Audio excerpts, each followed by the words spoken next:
The desert had a way of stripping men down to what they really were. It burned away pretense, boiled off lies, left nothing but bone and truth. But Caleb Vance had learned long ago how to walk through that fire without getting scorched, by making sure nobody ever saw what was underneath. He rode into Redemption Flats on a Tuesday afternoon when the sun hung like a brass coin in a cloudless sky. His horse was nameless because names meant attachment, and attachment got you killed. The animal was sturdy, though, stolid, with the kind of temperament that didn't spook at gunfire. A necessary quality in Caleb's line of work. The town materialized from the heat shimmer like a mirage that had decided to become real. Wooden buildings sagged against each other like drunks after closing time. The main street was a ribbon of packed dirt between two rows of false-fronted establishments, each one promising something it probably couldn't deliver.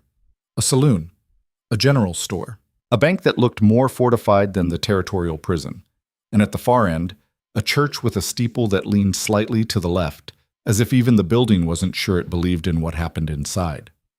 Caleb noted all of this with the practiced eye of a man who'd ridden into 100 towns just like this one. Towns where desperation and opportunity mixed like whiskey and gunpowder.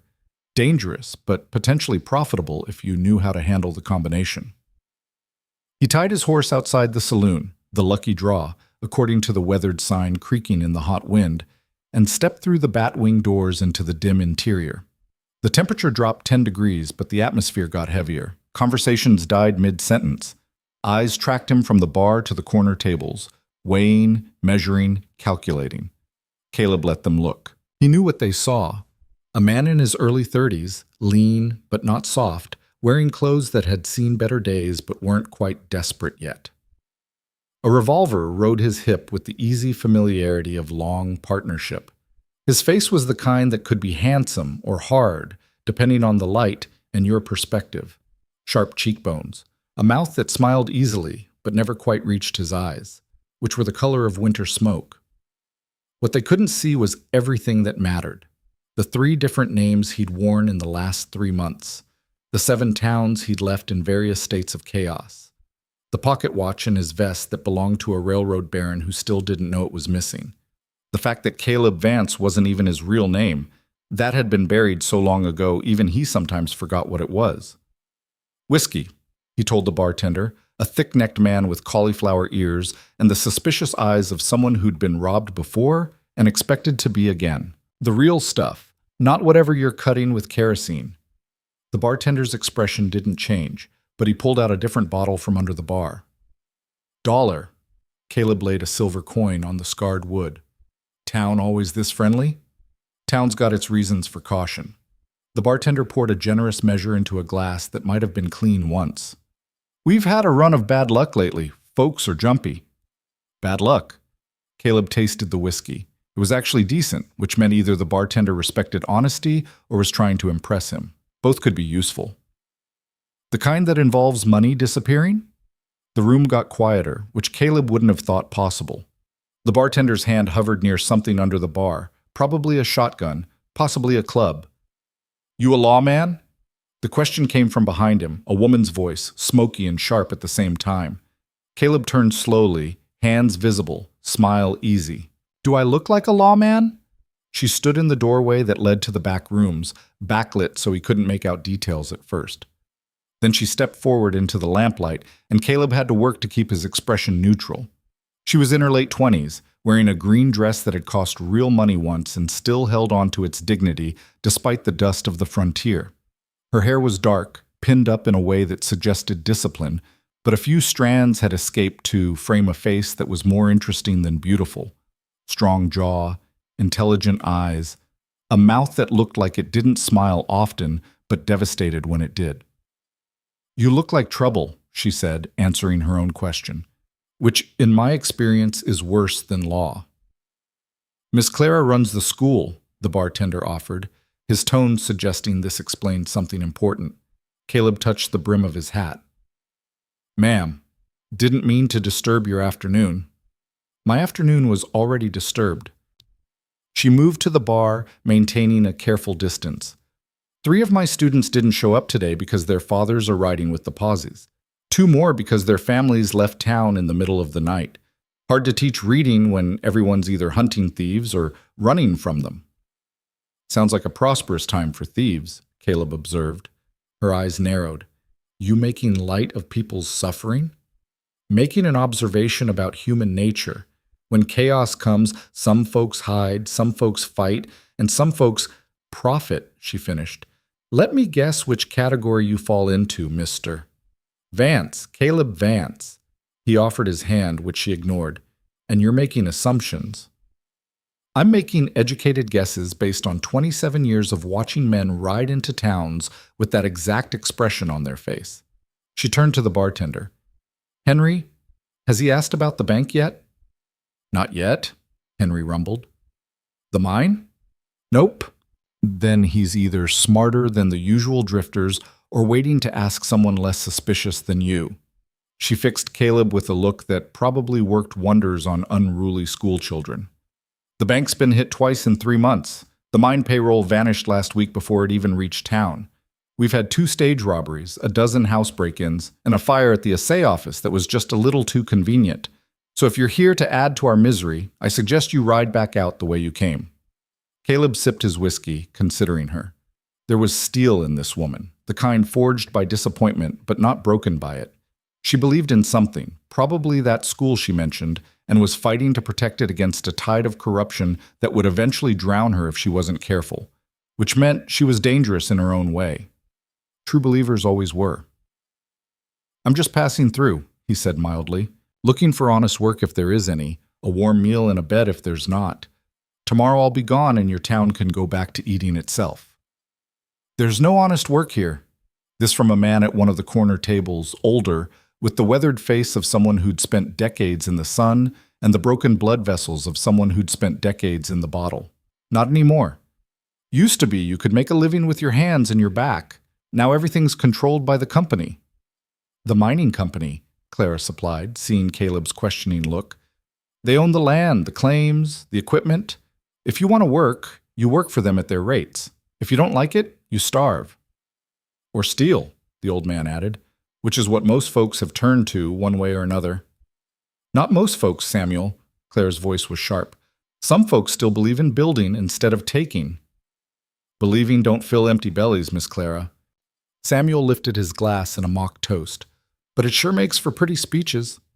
Before Clara could respond, the saloon doors swung open and a man entered who changed the entire temperature of the room. He was tall, broad-shouldered, wearing a black coat despite the heat and a collar that identified him as a man of the cloth. His face was handsome in a way that probably made women trust him, and men want to be his friend, open, honest, with laugh lines around his eyes, and a smile that seemed to carry genuine warmth. Caleb hated him on sight, which meant his instincts were working just fine. Friends! The man's voice carried the rolling cadence of a practiced orator. I heard we had a newcomer and wanted to offer a personal welcome to Redemption Flats. He crossed to Caleb with his hand extended. Elias Crow, humble servant of the community, an occasional spiritual advisor to those who need it. Caleb shook the offered hand, noting the calluses. Wrong places for a preacher, right places for someone who'd done physical labor or handled tools frequently. Caleb Vance, and I'm not sure I qualify as someone worth a personal welcome. Every soul that enters our town is worth acknowledging.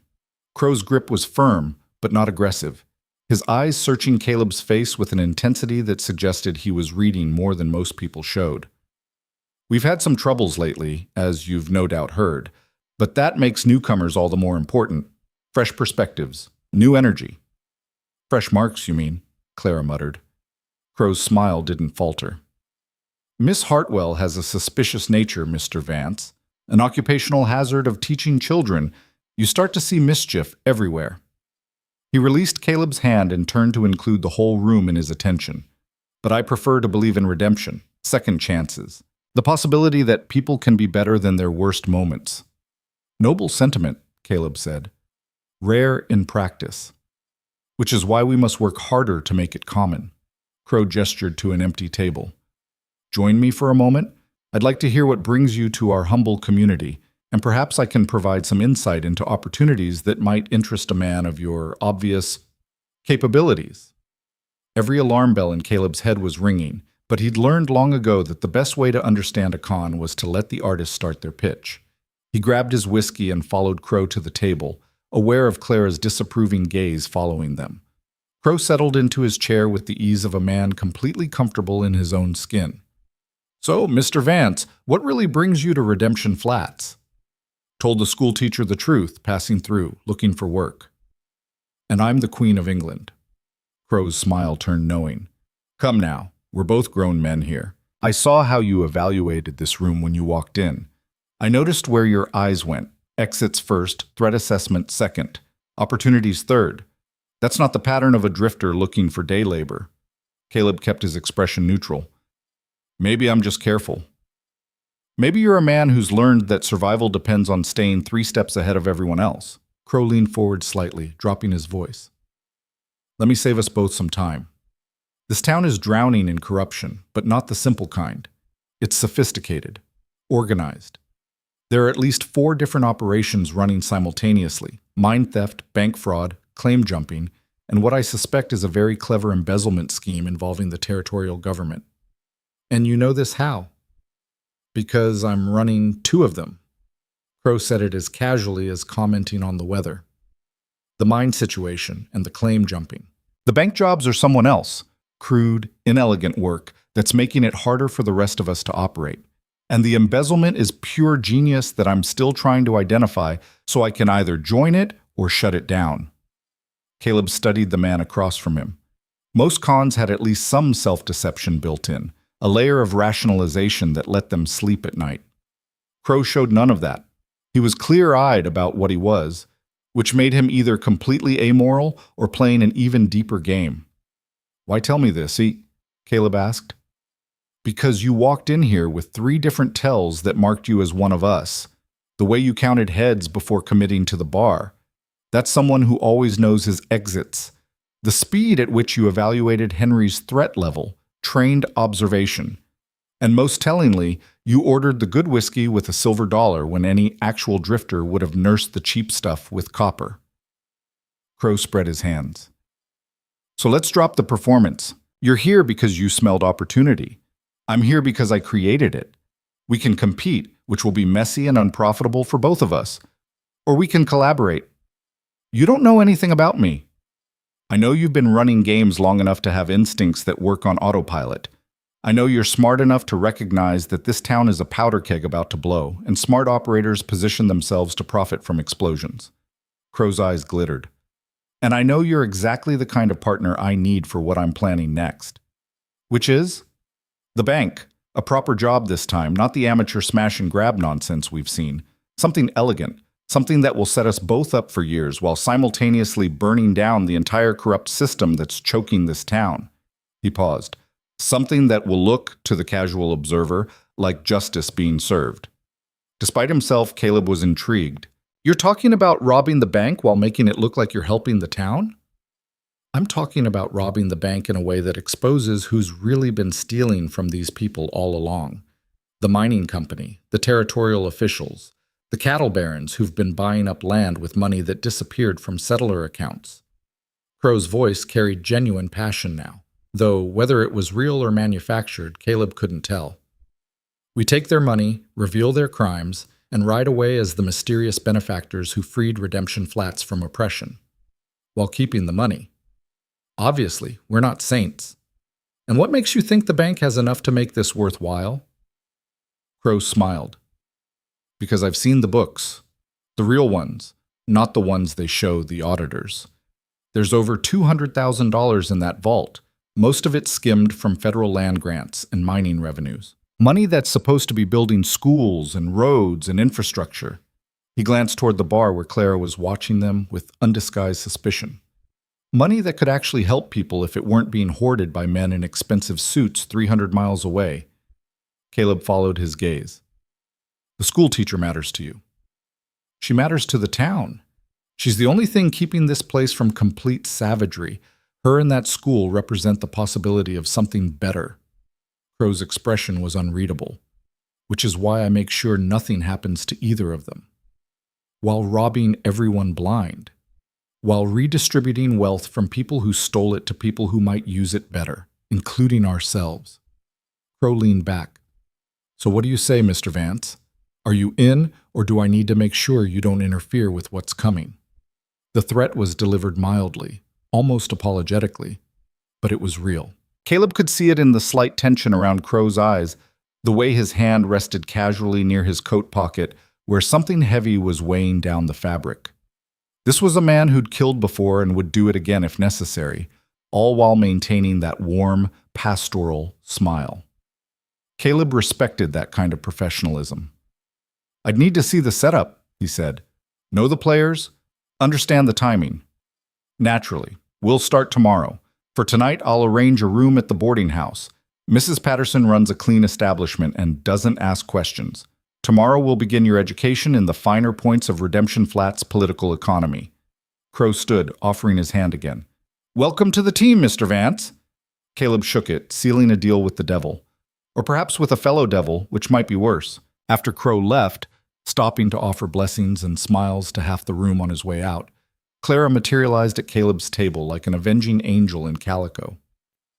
Whatever he offered you, it's poison, she said without preamble. You don't know what he offered. Doesn't matter. Elias Crow is a snake who's convinced the town he's a shepherd. He talks about redemption and community while bleeding everyone dry. She gripped the back of the chair Crow had vacated. I know what you are, Mr. Vance. I can see it. But whatever game you think you're playing, you're already losing because you think you can outmaneuver him. Maybe I can. Maybe you're as big a fool as everyone else he's manipulated. Her voice was fierce now, barely controlled. That man is destroying everything I'm trying to build. Every time I get a family to believe in education, to invest in their children's future, something happens. Money disappears. Opportunity evaporates. And Crow is always there with his sympathetic smile and his promises of better days coming. Caleb studied her. Why are you warning me? You said yourself you know what I am. Because at least you're honest about being dishonest. You don't pretend to be virtuous while poisoning everything you touch. She released the chair and straightened. And because I have exactly one hope left for this town, and it's not you or Crow or any of the other vultures circling, it's that eventually people will get tired of being victims and choose to build something real instead. That's not how the world works. Then we make it work differently. She turned to go, then paused. The boarding house is on 3rd Street. Mrs. Patterson will ask for payment in advance. Don't charm her. She's immune, and it just makes her charge more. She left before Caleb could respond, moving through the saloon with her spine straight and her head high, a woman refusing to bend in a place designed to break people. Caleb finished his whiskey and considered the situation. He'd come to Redemption Flats following rumors of easy pickings, a mining town in chaos, law enforcement stretched thin, wealthy targets distracted by their own schemes.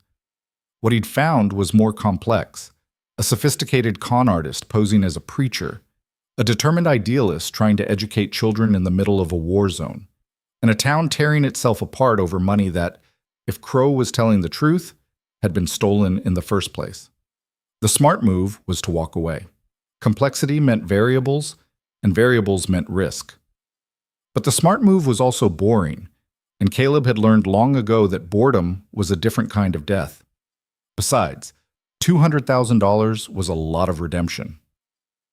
He paid for another drink and spent the next hour listening to the room's conversations, piecing together the shape of Redemption Flat's troubles. The picture that emerged was uglier than Crow had suggested.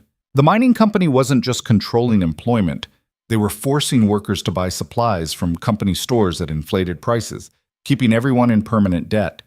The bank was foreclosing on homesteads and ranches, then selling the land to anonymous buyers who turned out to be shell companies owned by territorial officials. The sheriff was on the take.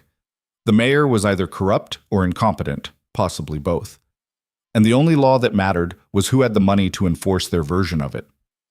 In the middle of this cesspool, Clara Hartwell was trying to run a school, teaching reading and arithmetic and the radical idea that knowledge might be a path to something better. It was either the bravest or most foolish thing Caleb had ever witnessed. As the sun set and the saloon filled with evening customers, Caleb made his way to the boarding house. Mrs. Patterson turned out to be a formidable woman in her 60s with eyes that could spot a lie at 50 paces and a mouth set in permanent disapproval. $1 a night, paid in advance, she said. Breakfast included if you're down by 7. No drinking, no gambling, no women in the rooms. Break my rules and you'll be out on your ear with a headache to remember me by. Caleb paid for 3 nights and took the key to a second-floor room that was exactly as advertised, clean, Spartan, and utterly without character. He lay on the narrow bed and stared at the ceiling, thinking about Crow's proposal and Clara's warning and the way this town seemed to be holding its breath before a storm. Somewhere in the night, a dog was barking. Somewhere else, a woman was crying. And in the distance, barely audible over the normal frontier town sounds, Caleb heard what might have been gunshots or might have been someone's idea of celebration. In Redemption Flats, it was hard to tell the difference. He fell asleep planning 3 different exit strategies because the first rule of survival was always having a way out.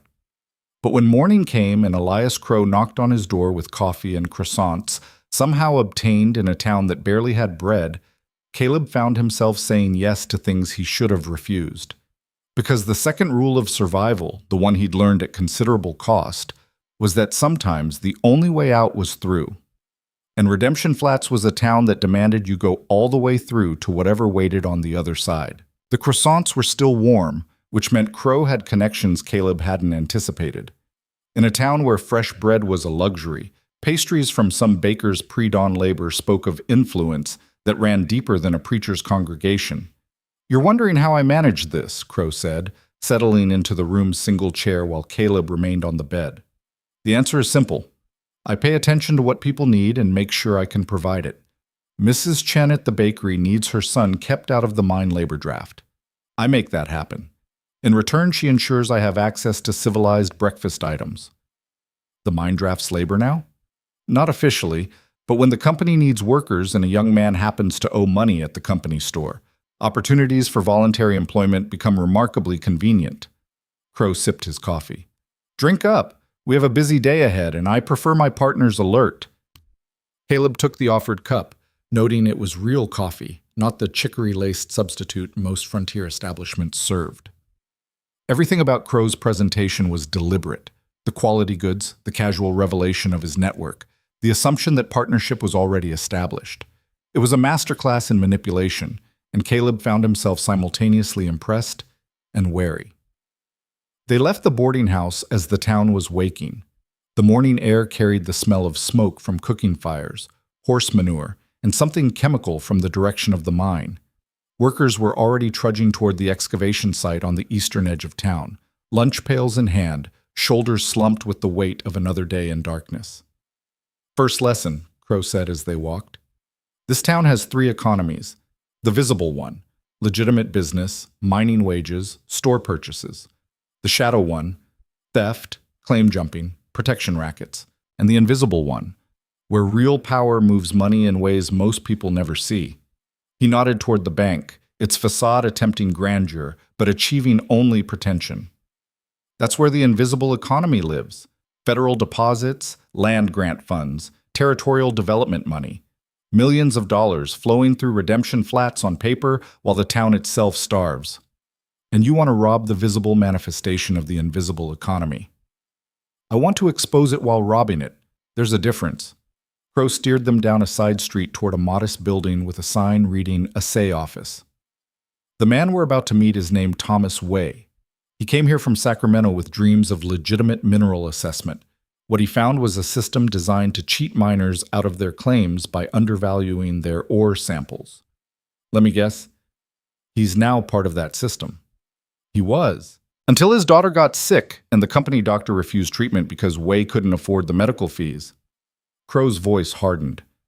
"She died of pneumonia that could have been cured with basic medicine. Now Thomas Wei is a man with nothing to lose and a very particular set of skills we need." The assay office was dim and cluttered with equipment Caleb couldn't name. Scales, furnaces, glass tubes filled with mysterious chemicals. Wei himself was a small man with careful hands and eyes that had seen too much sorrow. He looked up from his workbench as they entered, and something complex passed between him and Crow. Recognition, resignation, rage. "Mr. Crow." Wei's accent carried the cadence of someone who'd learned English as a second language and spoke it more precisely than most natives. "I wondered when you would come." "Thomas, this is Caleb Vance." He's joining our enterprise. Wei studied Caleb with the same intensity he probably applied to mineral samples. Another thief, then. Another pragmatist, Caleb corrected. There's a difference. Is there? Wei turned back to his bench. I used to believe in differences. Honest versus dishonest. Legal versus criminal. Right versus wrong. Then I learned that such distinctions only matter if you have the power to enforce them. He lifted a small vial filled with golden liquid. Do you know what this is, Mr. Vance? Gold solution, I'd guess. Very good. Gold dissolved in aqua regia, a mixture of acids that can break down the noble metal into liquid form, useful for testing purity, recovering gold from ore, and, he paused meaningfully, creating the appearance of gold where none exists. Crow smiled. Thomas has been developing a rather ingenious method for our purposes. Show him. Wei pulled out a second vial, this one containing a clear liquid. Common brass, dissolved in nitric acid and carefully treated to match the specific gravity and visual properties of gold solution. Under casual examination, even an experienced assayer might be fooled. Under careful analysis with proper equipment, he gestured at his workbench, the deception becomes obvious. You're creating fake gold to replace real gold, Caleb said, understanding dawning. During the robbery, we swapped the actual mineral deposits in the bank vault with your brass solution. By the time anyone realizes, we're long gone. Partially correct, Crow said. We're creating evidence. The bank's vault doesn't just hold cash. It contains mineral deposits from miners who use it as secure storage while negotiating sales. High-grade ore, gold dust, refined silver.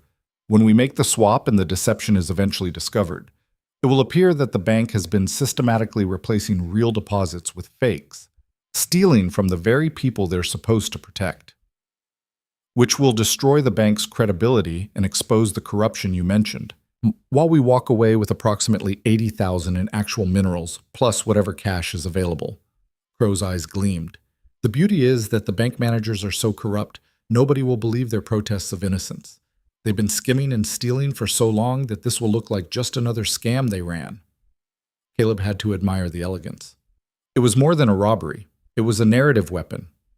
How much brass solution do we need? I have been preparing for 3 months, Wei said quietly, enough to replace roughly 200 pounds of mineral deposits. The work has been... He paused, and something broken showed in his eyes. Therapeutic. Thomas lost everything to the system we're dismantling, Crow explained. This is his revenge served cold and calculated. Revenge is such a crude word, Wei said. I prefer to think of it as correction, balancing an equation that has been weighted against people like me for too long. He carefully returned the vials to a locked cabinet. When do we proceed?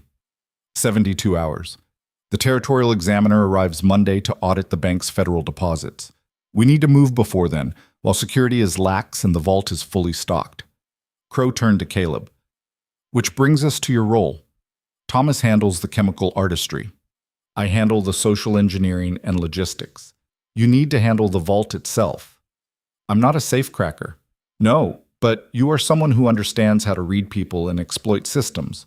The vault's combination changes weekly, known only to the bank president and his head clerk. We need that combination. Let me guess. You want me to seduce the clerk? Crow laughed. The clerk is a 58-year-old man named Horace, who's been married for 30 years and has the personality of dried paint. Seduction won't work. But observation, pattern recognition, social manipulation, those are tools I suspect you know well. They left Wei to his chemistry and walked back toward the center of town. The streets were busier now, townspeople moving through their morning routines with the mechanical precision of people who'd given up on anything better. Caleb noticed how they gave Crow a wide berth while nodding respectfully. Fear and admiration mixing into something toxic. You mentioned other operations running in town, Caleb said. Who's behind the bank robberies?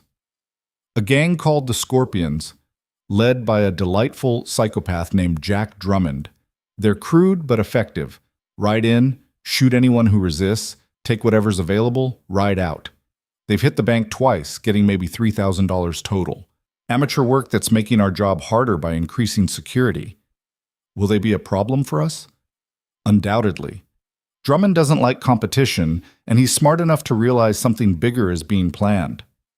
Crow's expression darkened, which is why we need to move quickly. The longer we wait, the more variables enter the equation. They arrived at a building Caleb had noticed the previous day. The Redemption Flats School, a modest structure that looked newer than most of the town. Through the windows, he could see Clara at a blackboard, pointing to letters while a dozen children of various ages watched with varying degrees of attention. Crow stopped, watching her work. Beautiful, isn't it? The belief that education can save people from their circumstances. You sound skeptical. I'm realistic. Education is valuable, but it requires stability, resources, time, things this town doesn't have. He continued watching Clara, and Caleb detected something unexpected in his voice. Regret, maybe, or longing. She thinks I'm the enemy of everything she's building. She's not wrong exactly, but she's not entirely right either. You protect the school? I protect the idea of the school, what it represents, the possibility that not everything has to be corrupt. Crow finally turned away. Which is why our robbery needs to succeed. The money we're taking has been stolen from federal education funds, among other things. If we expose that theft, if we prove the system is rotten, maybe, just maybe, people will demand something better. You actually believe that? I believe that change requires catalysts, dramatic moments that force people to confront what they've been ignoring. He started walking again. Whether I'm the hero or villain of that story depends on your perspective. They spent the rest of the morning observing the bank. Caleb noted the guard rotations, one man at the front entrance, another who circled the building every hour. The building itself was brick, relatively new, with barred windows and a reinforced door. The vault would be in the back, likely surrounded by additional security features. The president is named Thaddeus Blackwood, Crow provided. Came here from Philadelphia 5 years ago with impressive credentials and even more impressive debts. The company paid those debts in exchange for his cooperation in certain financial arrangements. He's laundering their stolen money. Among other services, the vault contains not just deposits but also records, ledgers showing the true flow of funds through Redemption Flats, evidence of fraud on a scale that would bring down territorial officials if it ever reached the right authorities. Caleb watched Blackwood through the bank's front window, a portly man in an expensive suit greeting customers with practiced warmth. We're not just robbing him, we're destroying him. We're revealing what he already is. There's a difference. At noon, they broke for lunch at a small restaurant where Crow seemed to know everyone. The owner brought them stew without being asked. The waitress refilled their coffee unprompted. 2 different townspeople stopped by to thank Crow for various kindnesses, helping with a sick relative, providing a loan, offering advice. Caleb watched this performance with growing understanding. Crow wasn't just running cons. He was building a legend, making himself indispensable to the community so that when the truth eventually emerged, people would struggle to reconcile the helpful preacher with the criminal mastermind. You're thinking I'm a monster, Crow said after the last grateful citizen departed. I'm thinking you're more complicated than most criminals I've met. Because I actually help people while robbing them? Crow smiled without humor. I grew up in a town like this. Watched my father work himself to death in a mine while the owners got rich. Watched my mother take in laundry for pennies while wearing her fingers bloody. Watched the bank foreclose on our home while sitting on millions in stolen funds. He pushed away his half-eaten stew. I learned early that the system is rigged. You can either be a victim or a predator. I chose predator, but I like to think I'm a selective one. That's a convenient rationalization. It's the only rationalization that lets me sleep at night. Crow's eyes were hard now. You think I don't know what I am? I'm a thief and a liar who's convinced himself his crimes serve a greater purpose. But here's the thing, Vance.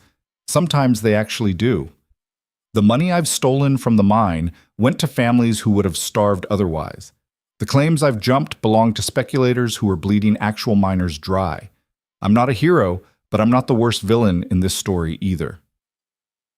Before Caleb could respond, a commotion erupted outside. Shouting, the sound of horses moving fast, a gunshot. They rushed to the window to see a group of riders thundering down the main street, 6 men on horseback, wearing bandanas and firing pistols into the air. Townspeople scattered, diving for cover. Scorpions, Crow said grimly. Drummond's making a statement. The riders circled the town square, laughing and shouting threats. One of them fired through a shop window, shattering glass. Another roped a hitching post and dragged it down the street. It was chaos for its own sake. Terrorism designed to remind Redemption Flats who really held power. Then Caleb saw Clara. She'd emerged from the school, probably at the sound of gunfire, and was herding her students back inside. One child, a boy of maybe 7, had frozen in fear halfway between the school and the street. Clara ran toward him just as one of the riders noticed the movement.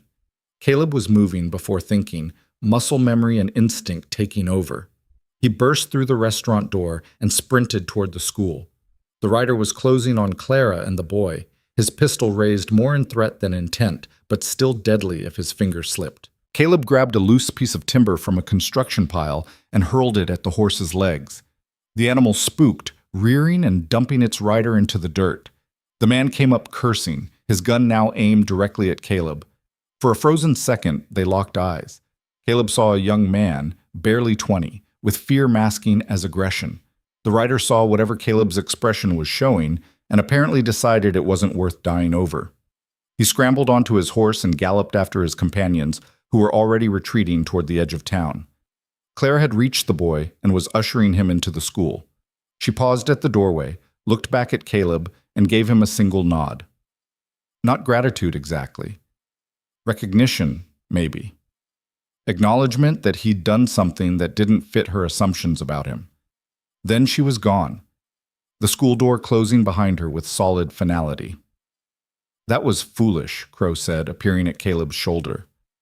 Drummond will remember that face. You just made an enemy. Kid was in danger. Kid isn't your problem.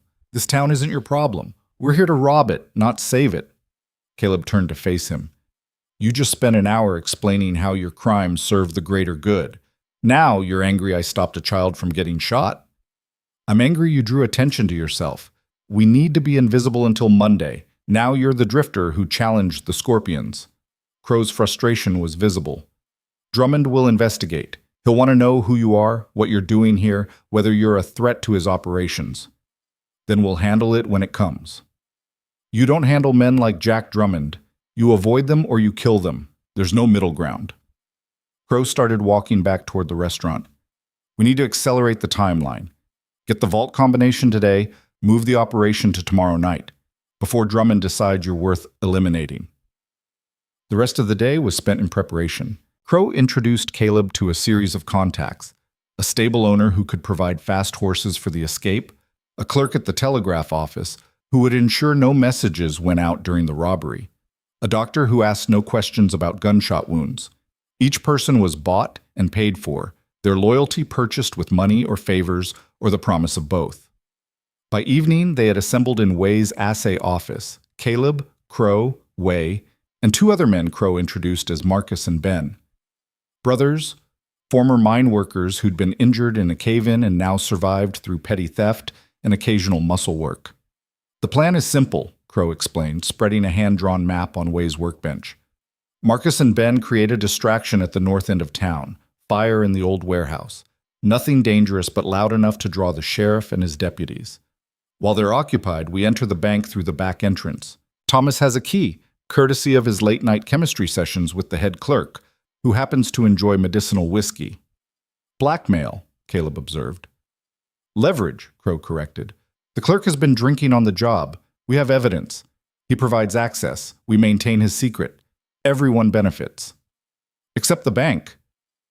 The bank has been robbing this town for years. This is simply rebalancing the scales. Crow continued with the plan. Once inside, Caleb works the vault while Thomas and I make the mineral swap. Marcus and Ben maintain the perimeter and signal if anyone approaches. We're in and out in 15 minutes, gone before anyone realizes what happened. What about the combination? Caleb asked. Crow smiled. That's the elegant part. We're not cracking the vault. The clerk will open it for us. Why would he do that? Because Thomas will convince him the territorial examiners arriving early, tonight instead of Monday, and requires immediate access to verify deposits. The clerk is paranoid enough about the audit that he'll believe it, especially after the generous amount of laudanum in his afternoon whiskey makes him confused and suggestible. It was ruthless and efficient.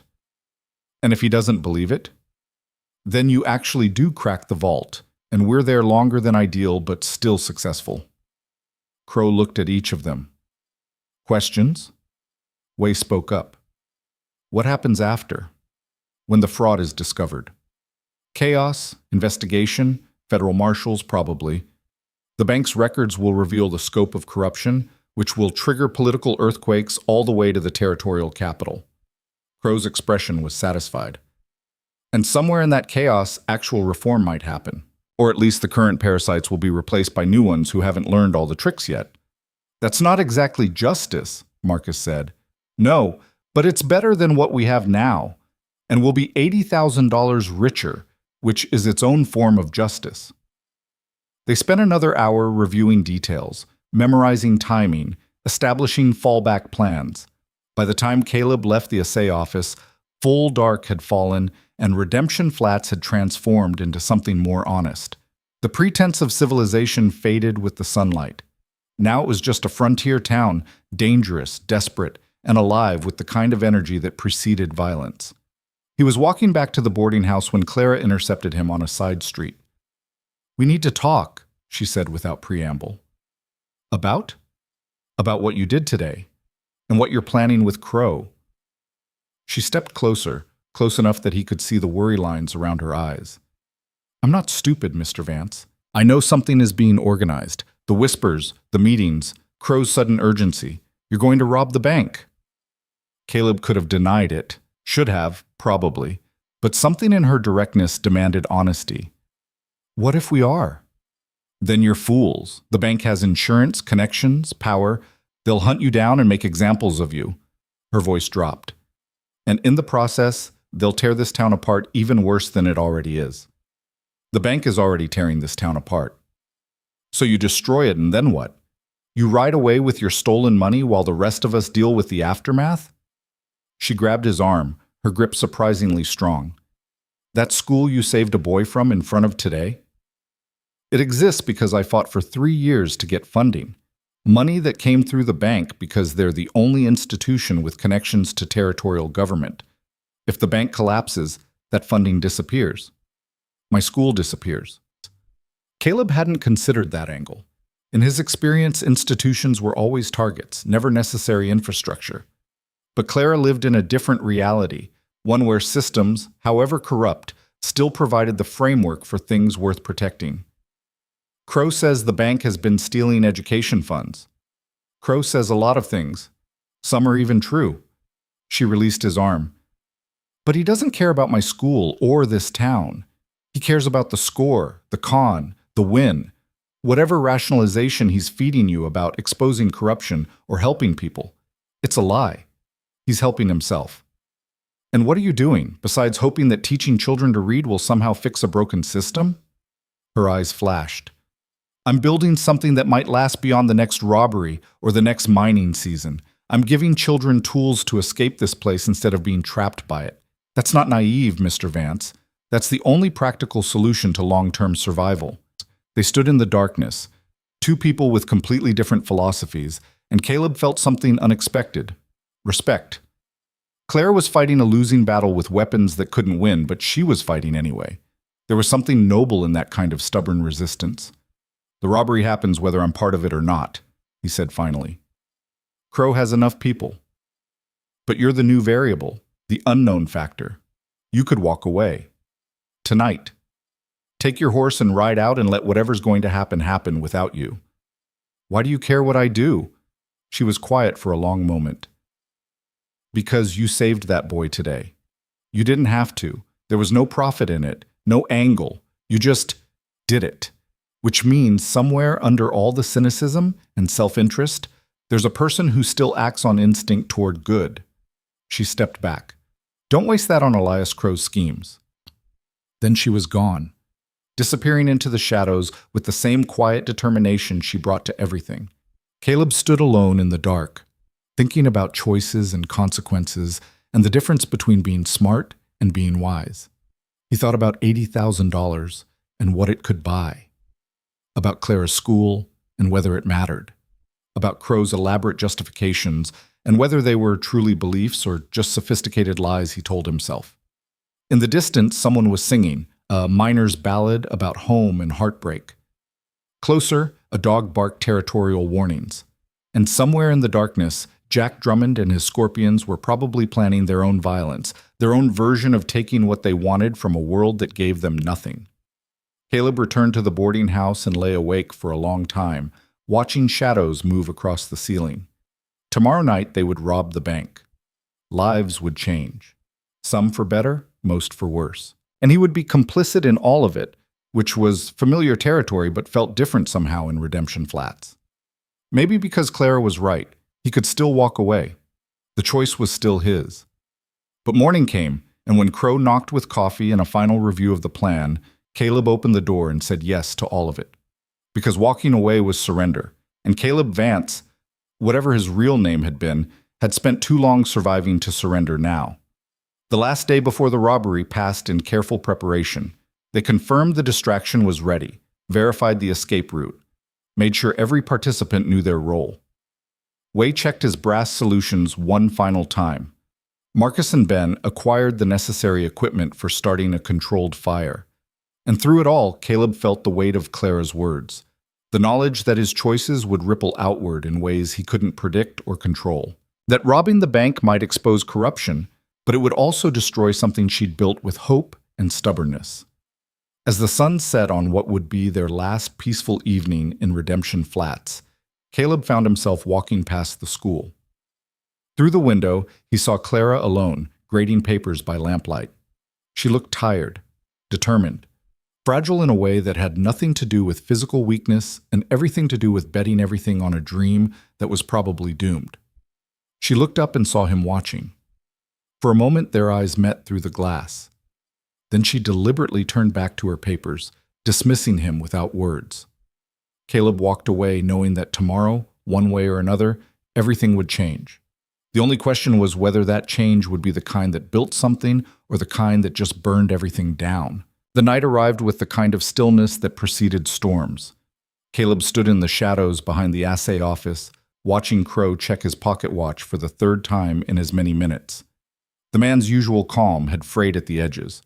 Not enough for most people to notice, but Caleb had spent years reading the subtle tells that separated confidence from desperation. Marcus should have lit the fire by now, Crow muttered. Give it time, Way said quietly. He had his leather satchel packed with the brass solutions, each vial carefully wrapped to prevent breakage. His hands were steady, but his face carried the hollow expression of someone who'd made peace with damnation. Then, from the north end of town, orange light bloomed against the darkness. Shouting followed, then the frantic ringing of the fire bell. Within seconds, people were running toward the flames, including the sheriff and both his deputies. Now, Crow said. They moved through the darkness like water finding cracks in stone. The back entrance to the bank was a heavy wooden door with a lock that Way opened with a key that trembled slightly in his grip. Inside, the building was dark except for a single lamp burning in the clerk's office. Horace sat at his desk, staring at paperwork with the glassy-eyed concentration of someone trying very hard to focus through a laudanum haze. He looked up as they entered, confusion warring with pharmaceutical peace on his weathered face. Mr. Crow? What? The examiner isn't supposed to arrive until Monday. Plans changed, Horace. Emergency audit. The territorial office received allegations of impropriety. Crow's voice carried the perfect blend of sympathy and urgency. I'm afraid they need immediate access to the vault records. But Mr. Blackwood didn't mention. Mr. Blackwood is at the fire with everyone else. You know how he is about appearances, had to be seen helping. Crow moved closer, his presence filling the small office. The examiner's outside right now, Horace. If you don't open that vault, if there's any delay, it's going to look like you're hiding something, like you're complicit in whatever irregularities they're investigating. The clerk's face went pale. I'm not, of course you're not, but you know how these things look. Better to cooperate fully, show you have nothing to hide. Crow placed a hand on the man's shoulder with practiced gentleness. Open the vault, let us verify the deposits match the ledgers, and by morning, this will all be resolved. You'll be the hero who facilitated the audit and cleared the bank's name. Caleb watched the internal struggle play out across Horace's features. Fear of consequences versus fear of authority. The laudanum had done its work, making everything feel distant and manageable. Finally, the clerk stood on unsteady legs. "The combination changes every Saturday," he said, leading them toward the vault. "Mr. Blackwood is very particular about security." The vault door was impressive, thick steel with brass fittings and a combination lock that probably cost more than most miners earned in a year. Horace's fingers moved with muscle memory, spinning the dial through a sequence that Caleb committed to memory out of professional habit. 3 clicks, and the mechanism released with a sound like a held breath escaping. "I'll need to stay while you conduct the examination," Horace said, trying to assert some authority despite his chemical confusion. "Bank policy." Naturally. Crow guided him to a chair just inside the vault. "Please sit. This won't take long." The moment Horace settled, Wei moved with surprising speed. A cloth soaked in chloroform pressed against the clerk's face, a brief struggle, then stillness. They lowered the unconscious man gently to the floor. "He'll wake with a headache and no clear memory of tonight," Wei said. "The laudanum will blur everything into dream logic." Caleb was already surveying the vault's contents. Metal shelves lined 3 walls, organized with bureaucratic precision. Cash in neat bundles sorted by denomination. Mineral deposits in sealed containers, each labeled with names and dates. And in the back corner, leather-bound ledgers that probably contained the evidence Crow had mentioned. 15 minutes, Crow said, pulling out his own pocket watch and setting it on a shelf where they could all see it. "Wei, start the swap. Caleb, gather the cash. Unmarked bills only. Nothing with bank stamps or traceable serial numbers. I'll handle the ledgers." They worked in synchronized silence. Wei moved from container to container, carefully replacing genuine mineral deposits with his brass solutions. Each swap was documented in a small notebook, proof, if needed later, of exactly what had been taken. Caleb found approximately 30,000 in truly unmarked currency, the rest being either marked or in denominations too large to spend without attracting attention. Crow photographed ledger pages with a small camera, working quickly but precisely. "Problem," Wei said suddenly. "This container is marked as containing refined gold from the Morrison claim, but it's already empty." Crow moved to examine it. "That's impossible. The ledger shows a deposit of 12 pounds just last week." "Then someone got here before us." Wei's voice was tight. "Someone who knew exactly which deposits were most valuable." Caleb felt the situation shifting, variables multiplying in dangerous directions. "How many containers are empty?" Wei checked the next 3 shelves. "At least 8 that should contain high-value deposits. Maybe $15,000 worth of materials, just gone." "Blackwood," Crow said. "The bastard has been skimming his own vault, probably selling the minerals through intermediaries and pocketing the profits." "Which means when the fraud is discovered, he can claim we took everything," Caleb observed. "We'll be blamed for thefts that happened weeks or months ago." "No." Crow's mind was visibly racing. "This is better. This proves the bank was already corrupt before we arrived. The empty containers, the discrepancies in the ledgers, it all supports our narrative that the institution was rotten. Or it means we're walking into a trap that was set before we even got here." Caleb moved toward the vault door. "We need to leave, now." That's when they heard the gunshot. It came from somewhere outside the bank, followed by shouting and the sound of horses. Crow rushed to the barred window that offered a limited view of the street. His face went rigid. "Scorpions. At least a dozen riders. They're surrounding the building." "The fire was supposed to keep everyone distracted," Wei said, fear cracking through his careful composure. "They must have seen through the distraction." Crow was already moving, shoving bundles of cash into a canvas bag. Or someone told them we'd be here. Either way, we're trapped. Caleb's mind worked through options with the cold calculation of someone who'd survived by always having an exit strategy. "The front is blocked?" "Completely. They have the door covered and men positioned at the corners." Crow looked at the vault's contents with something like grief. "We have to leave it. All of it. After all this planning." Wei's voice rose toward panic. "After everything we've risked? After all this planning, I'm not dying in a bank vault surrounded by fake gold." Crow grabbed the man's shoulder. "There's a coal chute in the basement. Narrow, but we can squeeze through. It opens into an alley 2 buildings over." More gunshots outside, closer now. Someone was shouting demands that Caleb couldn't make out through the thick walls. Then a voice he recognized, Jack Drummond, the Scorpion leader, his words carrying the casual menace of someone who enjoyed violence. "We know you're in there, Crow. You and whoever that drifter is who thought he could challenge my boys. Come out now, and maybe we'll make it quick." "Merciful of him," Caleb said dryly. They moved fast, leaving the vault open and Horace still unconscious on the floor. The basement stairs were narrow and dark, requiring them to feel their way down with hands against damp stone walls.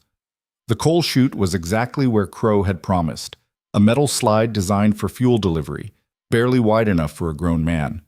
"I'll go first," Crow said. "Make sure the alley is clear. Wait, you follow. Caleb, bring up the rear and close the chute behind you. If they find it open, they'll know our route." He disappeared into the darkness, the sound of sliding metal marking his descent. Way followed with more difficulty, his smaller frame still struggling with the tight confines. Caleb took a last look at the basement, mentally cataloging the night's failures and narrow escapes, then wedged himself into the chute. The slide was claustrophobic and sharp-edged, designed for coal rather than humans. Caleb felt metal scraping against his shoulders as he descended, the darkness absolute and disorienting. Then he was tumbling out into the alley, landing hard on packed dirt while Crow helped Way to his feet. "The alley connects to 3rd Street, Crow whispered. "We can reach the livery stable from there, get horses, and be gone before they realize we're not in the bank." They ran, keeping to shadows, moving with the desperate silence of prey, avoiding predators. Behind them, the sounds of the scorpions breaking into the bank echoed through the night. Shouting, the crash of splintering wood, Drummond's voice roaring orders. The livery stable was dark and quiet, the stable owner, one of Crow's paid contacts, having conveniently disappeared for the evening. They saddled horses quickly, hands fumbling with unfamiliar tack in the darkness.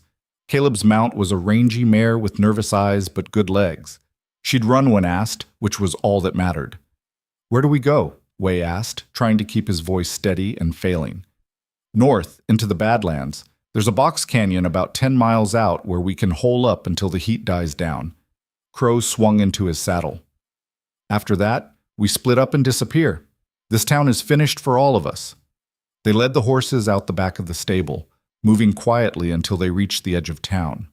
Then Crow kicked his mount into a gallop, and they all followed, the thunder of hooves announcing their escape to anyone listening, which it turned out was exactly what Jack Drummond had been waiting for.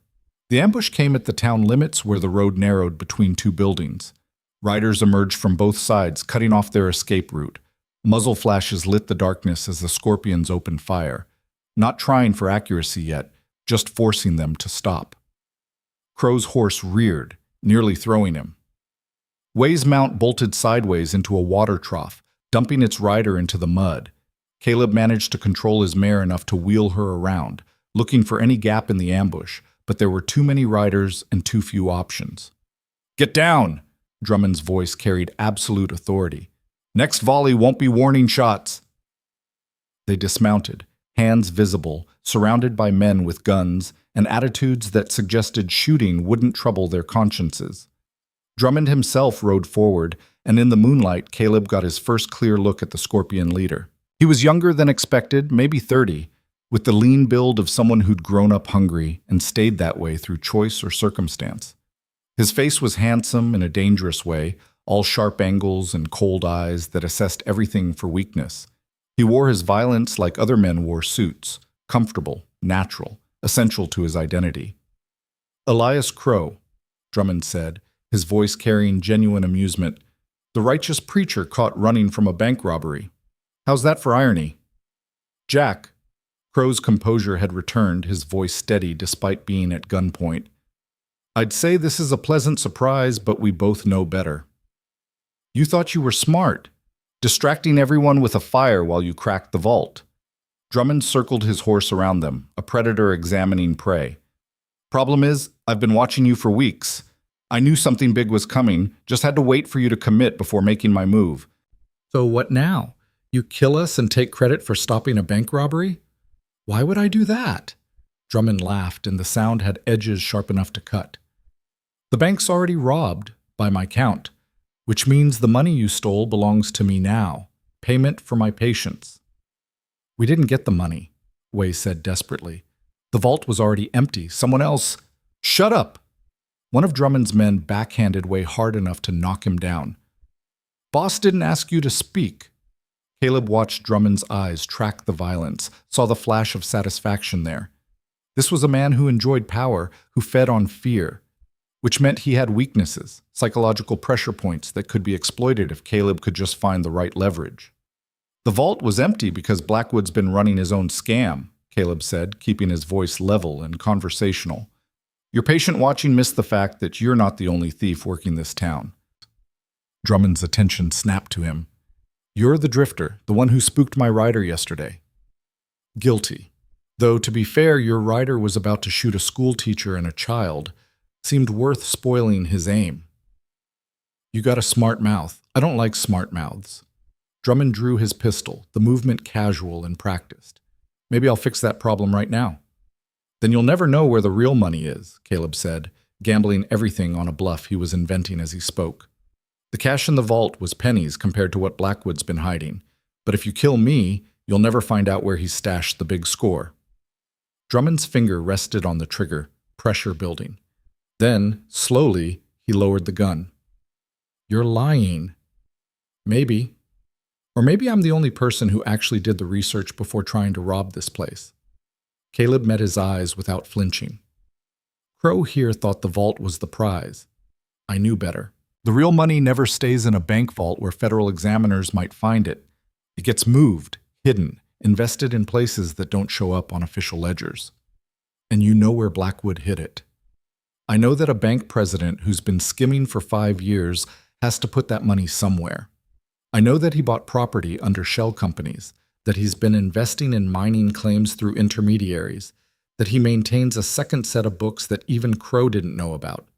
Caleb was making it up as he went, building a lie from fragments of truth and hope that Drummond couldn't verify the details. Kill me, and you get nothing. Let me live, and I'll take you to enough money to buy your own territory. Drummond studied him with eyes that had seen every con and survived most of them. How much money are we talking about? $250,000, maybe more. Enough to make this robbery look like pocket change. The number hung in the air, too large to ignore, too convenient to trust. Drummond looked at Crow. Is he telling the truth? I don't know. For once, Crow's smooth confidence had cracked.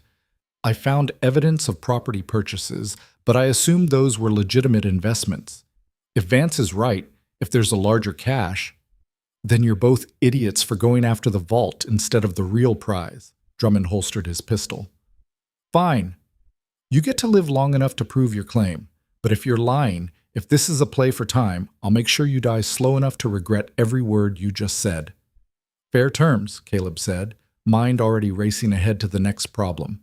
He'd bought them time, but now he actually had to produce this mythical fortune or everyone would die anyway. I'll need access to Blackwood's office. His private records, not the ones he shows auditors. The bank's still surrounded by my men. We'll go back, search the office, and see if your story holds up. Drummond gestured to his riders. Tie them up, but don't kill them yet. And if they try to run, shoot the Chinese one first. Wei made a small sound of fear, but Crow shot Caleb a look that was equal parts fury and grudging admiration. They'd gone from dead men to temporarily useful, which was an improvement even if the situation remained desperate. The ride back to the bank was tense and silent. The fire at the warehouse had been extinguished, but the commotion had drawn most of the town to the north end, leaving the bank area relatively quiet. Drummond's men had already broken through the front door. The heavy wood splintered around the lock. Inside, lamps had been lit, casting harsh shadows across the violated space. Horace was awake now, sitting against the wall with his hands bound and his face showing the confusion of someone whose laudanum dreams had turned into a waking nightmare. He looked at Crow with betrayal so complete it was almost physical. Upstairs, Drummond ordered. Blackwood's office. And Vance, you better hope you find something or this is going to be a very short partnership. The office was on the second floor, accessed by a narrow staircase that creaked under their weight. Blackwood had decorated with the taste of someone trying to impress people who'd never see the room. Expensive furniture, leather-bound books probably never read. A portrait of himself that managed to be both pompous and insecure.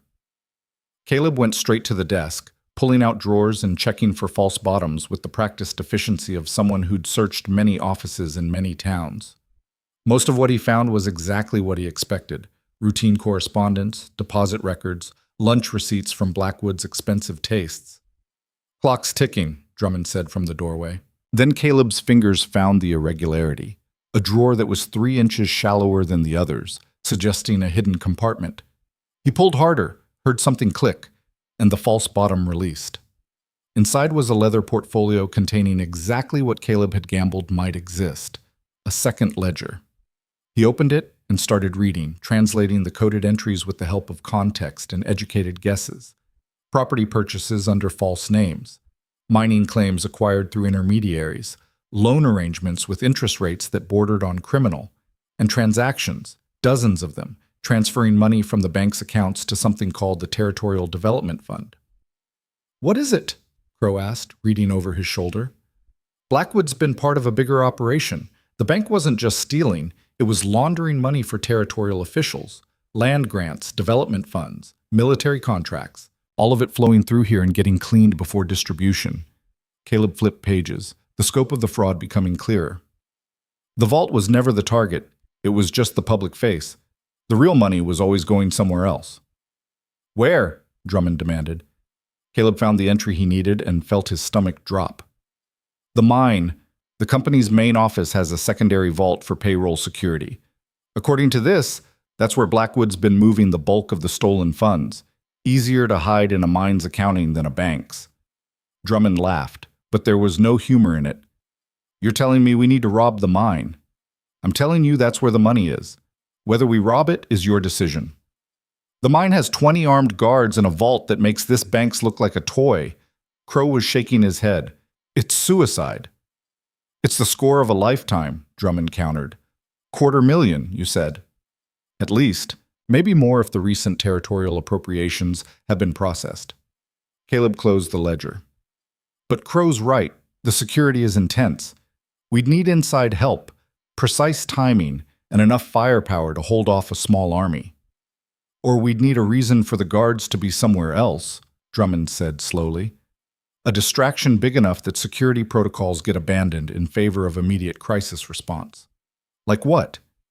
Drummond smiled, and it was the most dangerous expression Caleb had seen yet. "Like a mine collapse. Panics everyone, requires all hands for rescue operations, and gives us access to the main office while they're trying to save trapped workers." "You'd collapse a mine with men still inside?" Wei's voice was horrified. "That's murder." "That's necessity. Few lives sacrificed so the rest of us can profit." Drummond shrugged. "Don't pretend to be shocked. You were going to rob from people who could barely afford to lose it. I'm just being more direct about the costs." Caleb felt the situation spiraling further into darkness. What had started as a sophisticated robbery had devolved into a violent heist that would kill innocent people. This was the moment, he realized, where choices stopped being academic and started having body counts. "There's another way," he said quietly. "We can stage a collapse without actually causing one. Explosions in the right places, smoke, panic, everything that looks like disaster without the actual casualties. Guards respond to the emergency. We hit the vault during the confusion, and nobody has to die." "Except that takes planning we don't have time for," Drummond countered. "The Territorial Examiner arrives Monday. That's tomorrow. Once he's here, security at both the bank and mine will be impossible to breach. We move tonight, or we lose everything. Then we move smart instead of brutal." Crow had recovered some of his confidence. "I know the mine's layout. I know which supervisors can be bribed, which guards are loyal, where the weaknesses are. Give me 2 hours to assemble resources and I can make Vance's plan work." Drummond considered this, weighing speed against success. Finally he nodded. 2 hours. But if this goes wrong, if we lose the money because you wanted to be merciful, I'll kill all 3 of you and burn this town to the ground as payment for wasting my time." They spent the next hour in frantic preparation. Crow sent riders to gather specific supplies: dynamite from a mining contact, smoke bombs from someone who owed favors, lanterns and fuses, and timing devices. Wei calculated the chemistry needed to create maximum visible chaos with minimum actual damage. Marcus and Ben, who'd been caught trying to flee town after the warehouse fire, were brought in and given the choice of helping or dying. Caleb found himself working alongside people he'd barely known 3 days ago, coordinating a crime that had escalated far beyond his original intentions. He'd come to Redemption Flats for a simple score. Now he was planning a fake mine disaster to rob a corporate vault while avoiding actual murder, all under the supervision of a psychopath who'd kill them all if the plan failed.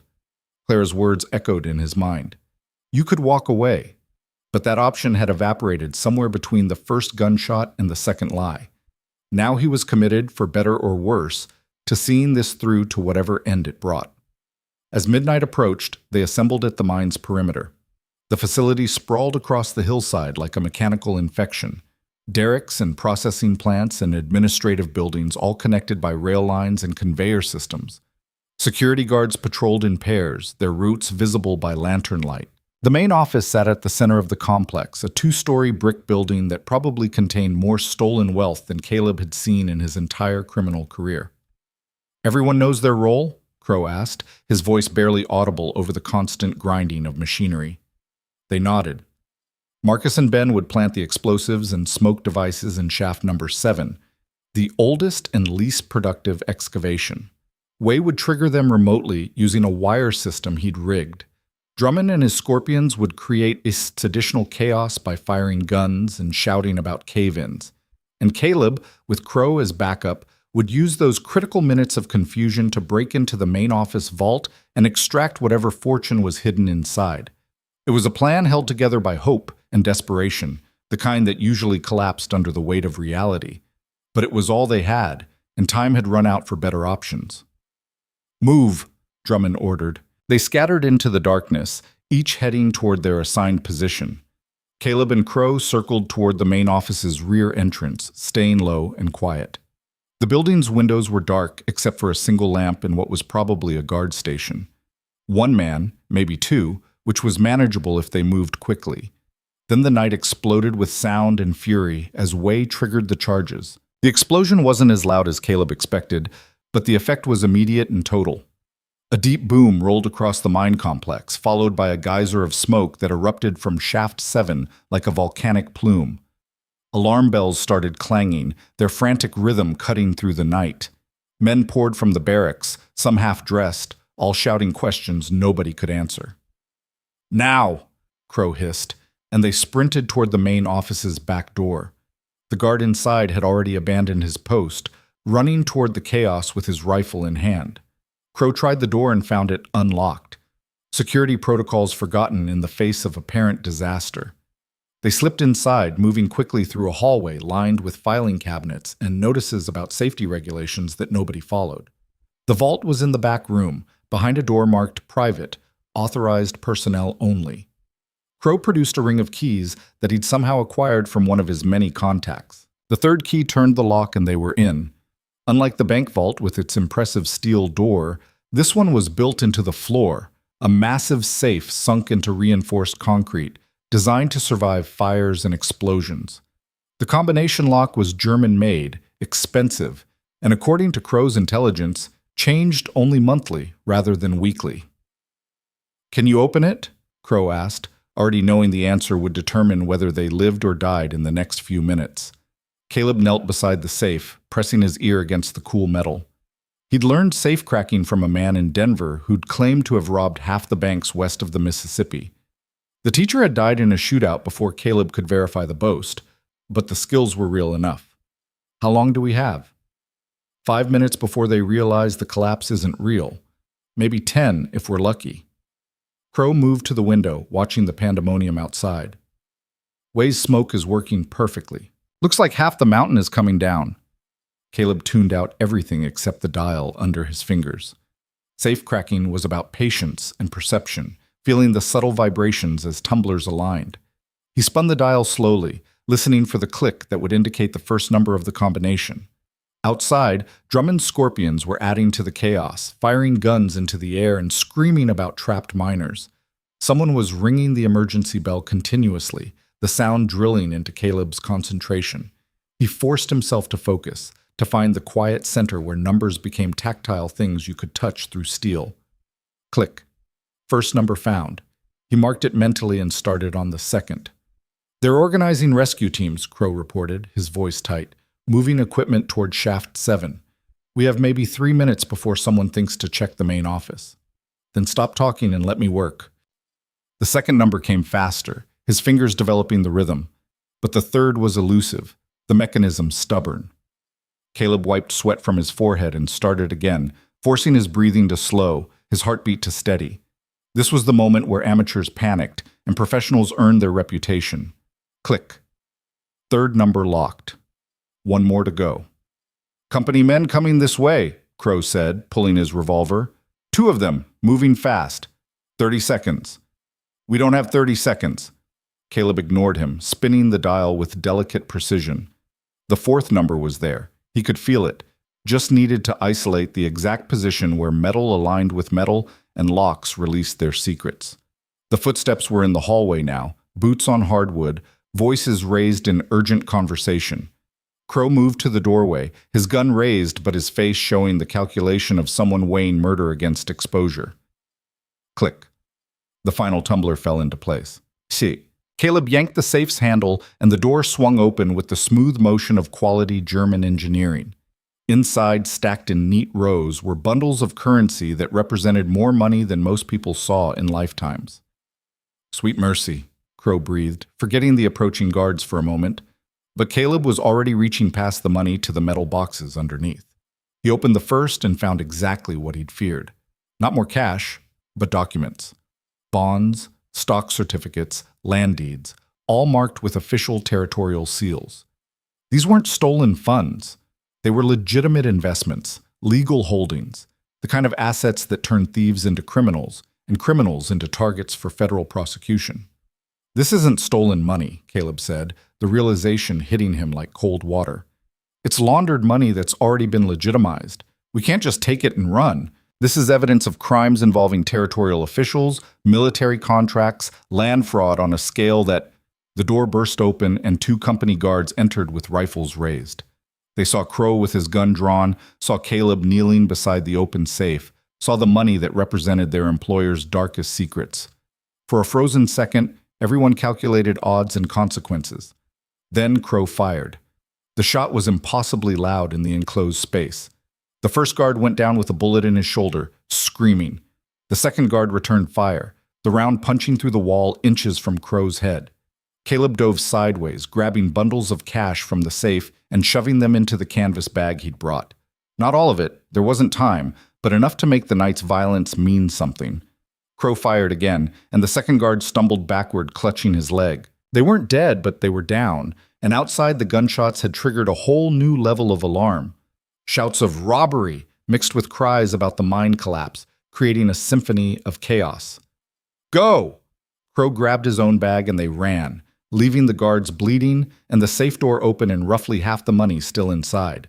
Out the back door, into the darkness, sprinting toward the perimeter fence where their horses should have been waiting. Should have been. Instead, they found Drummond and his scorpions mounted and ready, with Marcus, Ben, and Way tied across saddles like hunting trophies. "Took you long enough," Drummond said, his gun pointed casually at Crow's chest. "I was starting to think you'd decided to keep all that money for yourselves." "The deal was we split it," Crow said, his own weapon still in hand, but the math obvious. 1 gun against a dozen was suicide, not bravery. "The deal was you get to live if you produced results. You produced. Now hand over the bags and we'll discuss your ongoing survival." Behind them, guards were spilling from the main office, some tending to the wounded, others organizing a pursuit. They had maybe seconds before being caught between Drummond's guns and company vengeance. Caleb made the calculation faster than thought. He threw his bag toward Drummond, the canvas arcing through the air heavy with stolen fortune. As Drummond instinctively reached to catch it, Caleb grabbed Crow's arm and ran sideways, perpendicular to both threats, into the darkness beyond the fence line. Gunshots erupted behind them, muzzle flashes lighting the night. A bullet whined past Caleb's ear, close enough to feel the wind. Another kicked up dirt at his feet. Then they were in the scrub brush beyond the mine property, running blind through terrain that could hide them or kill them with equal efficiency. "They'll hunt us," Crow gasped, his bag still clutched in one hand. "Drummond, the company, probably the territorial marshals once they realize what we've exposed. Then we need to be somewhere they won't look." Caleb changed direction, heading not toward town but into the Badlands beyond. How well do you know this country? Well enough to know we're dead if we try to cross it on foot at night. Better than dead if we stay where we are. They ran until their lungs burned and their legs threatened to quit. Behind them, the sounds of pursuit faded, replaced by the vast silence of the desert night. No moon, just stars scattered across darkness like coins thrown by a careless hand. The temperature was dropping fast, the way it always did when the sun abandoned the wasteland. Finally, Crow stumbled and fell, his breath coming in ragged gasps. "Can't! Keep going!" Caleb stopped, listening. Distant voices, the jingle of tack, horses being organized for a hunt. They'd bought themselves maybe an hour, maybe less. He pulled Crow to his feet and dragged him toward an outcropping of rock that offered minimal shelter. "How much did you get?" Caleb asked once they'd collapsed behind the stones. Crow opened his bag with shaking hands. Even in the darkness, the bundles of currency were visible. "Maybe 40,000. You?" "I threw mine to Drummond, bought us 10 seconds to run. So we have half of what we risked everything for, every law enforcement agency in the territory hunting us, and no way to spend the money without being caught." Crow laughed, but it sounded broken. "Quite a successful heist." Caleb was thinking about the documents he'd seen in the safe, the bonds and deeds and stock certificates that represented a web of corruption reaching all the way to the territorial capital. Drummond had the cash, but those documents were still in the mine office safe. Evidence that could bring down governors and generals if it reached the right people. "The examiner arrives tomorrow," he said slowly. So imagine he finds the safe already open, finds evidence of systematic fraud involving his own superiors, finds proof that federal money has been stolen and laundered through company operations. Caleb met Crow's eyes.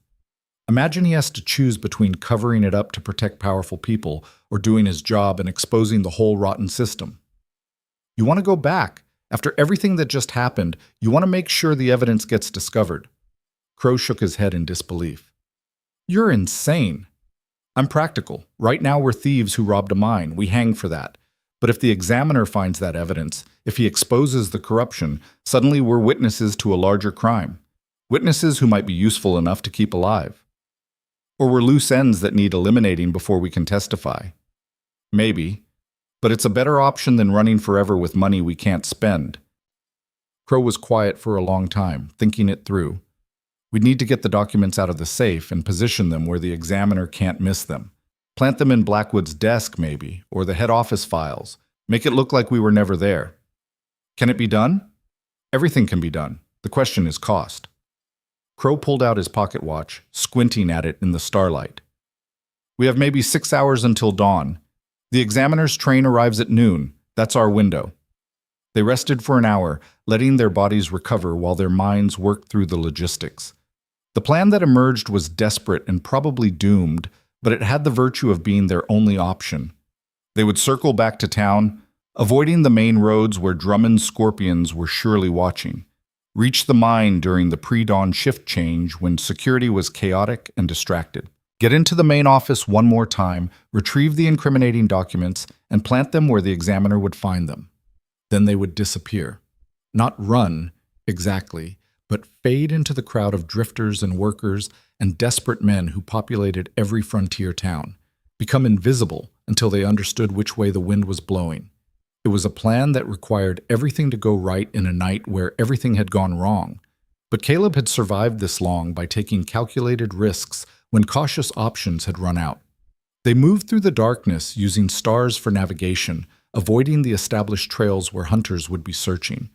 The Badlands were treacherous at night, full of gullies and loose stone and thorny vegetation that tore at their clothes. Twice they heard riders passing within 100 yards, voices calling to each other in the hunt. Each time they froze, barely breathing, until the danger passed. Dawn was still 2 hours away when they reached the edge of town. Redemption Flats looked different from this angle. Smaller somehow, just a collection of buildings clinging to existence in a landscape that wanted them gone. Lights were burning in several windows, the sheriff's office, the saloon, a few homes where worried families waited for news. "The mine first," Crow said, "while it's still dark." They approached from the east, using the processing plant's bulk as cover. The facility was quieter now, the false emergency having revealed itself. Guards walked the perimeter with renewed vigilance, their postures broadcasting anger at having been fooled.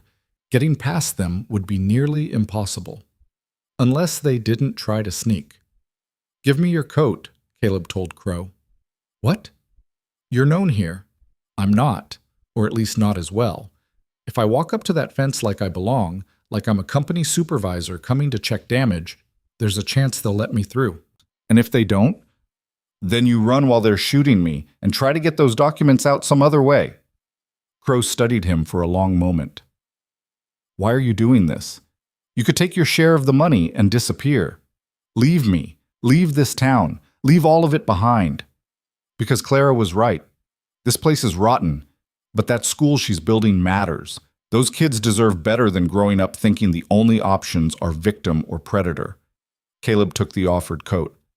"Besides, I'm tired of running. If we're going to burn, might as well make the fire count for something." He walked toward the fence with his shoulders back and his stride confident, every inch the company man arriving to assess disaster. The guard who intercepted him was young, nervous, his rifle held with the uncertainty of someone who'd never actually shot anyone. "Who are you?" the guard demanded. "Inspector Morrison, sent from the territorial office to evaluate the structural damage." Caleb let irritation color his voice. "I was told there was a collapse in Shaft 7. Where's your supervisor?" "Mr. Henderson is in the main office, but then that's where I need to be. Time is money, son, and this disaster is costing the company both." He moved to walk past, and the guard's indecision worked in his favor. "I should probably check with, you should probably do your job and let me do mine, unless you want to explain to Mr. Henderson why you delayed the territorial inspector and made the company look incompetent." Caleb didn't wait for an answer, just walked through the gate with the absolute confidence of someone who belonged. The main office had been cleaned up, the wounded guards evacuated, and the blood mopped away. The safe remained open, its contents visible to anyone who cared to look. Caleb walked past two clerks who were arguing about inventory discrepancies and entered the back room like he owned it. He worked quickly, sorting through the documents with practiced efficiency. The most damaging items went into his coat pockets. Land fraud evidence, falsified federal requisitions, correspondence between Blackwood and territorial officials discussing the division of stolen funds. These were the papers that could bring down governments if they reached the right eyes. But he left enough behind to tell a story.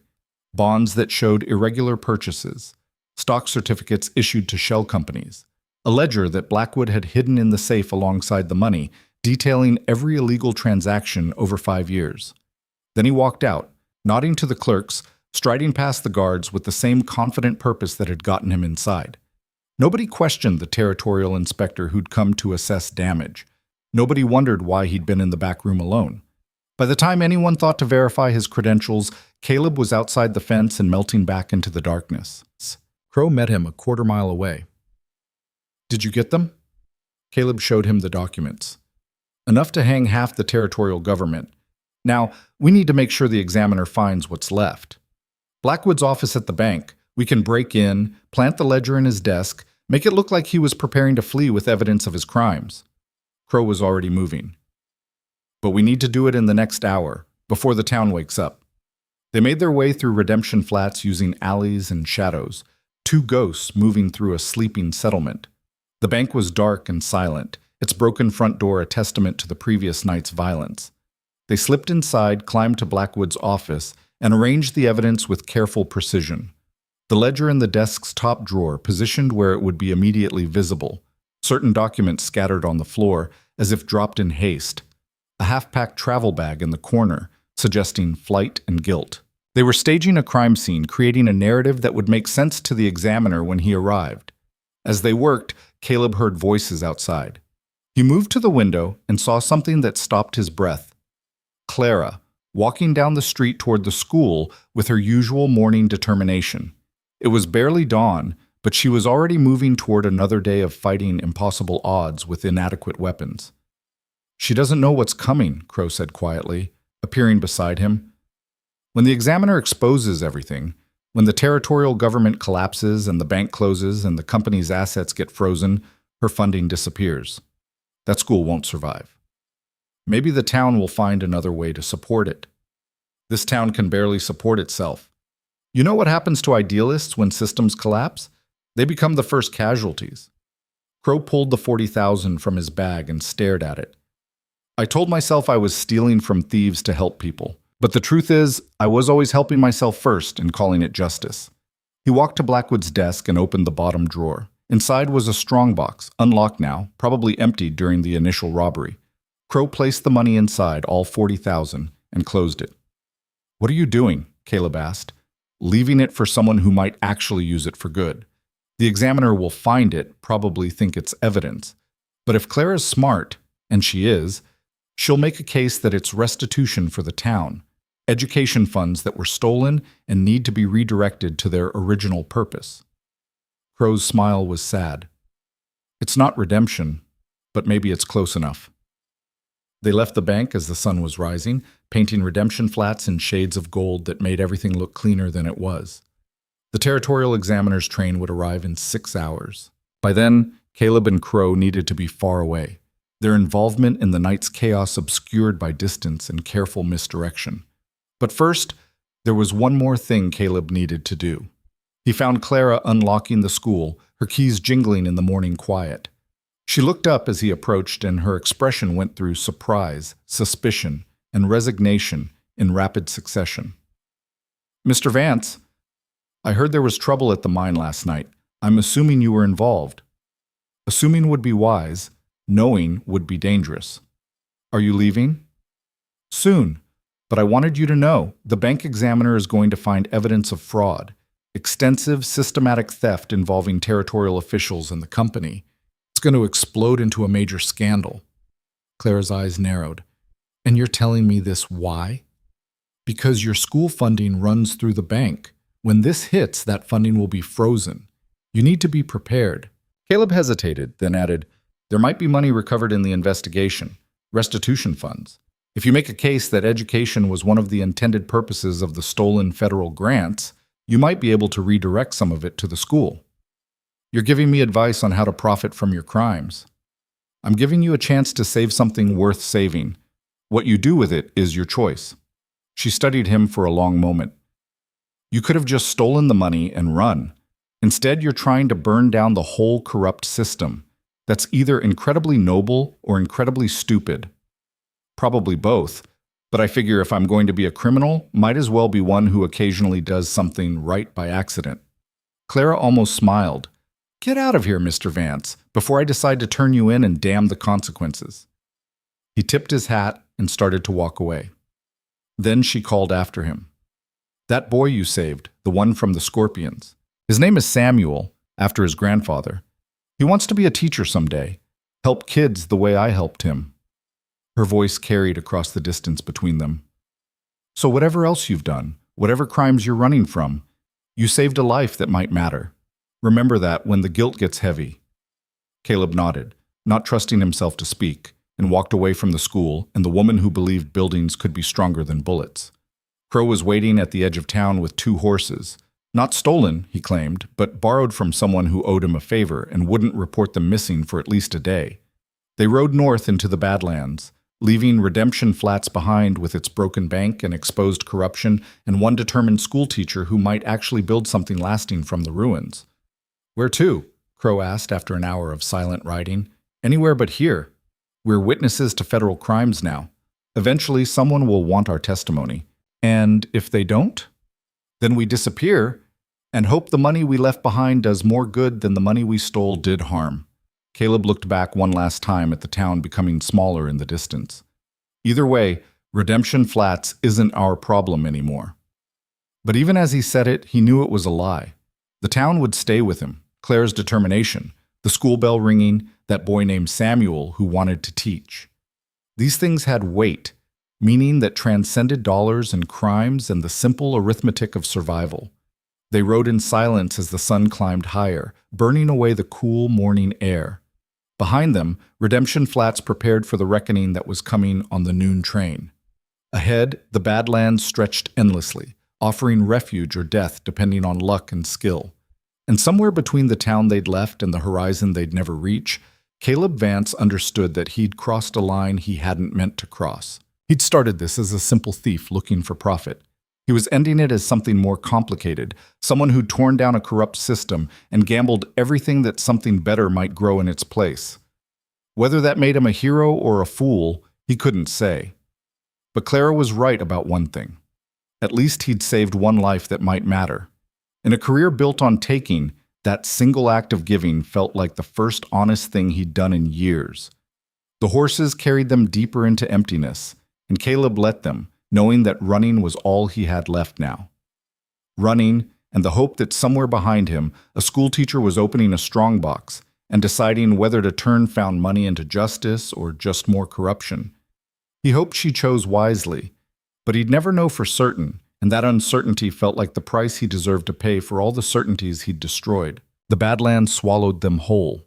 By midday, they were 20 miles from Redemption Flats, following a dry riverbed that carved through rock formations the color of old blood.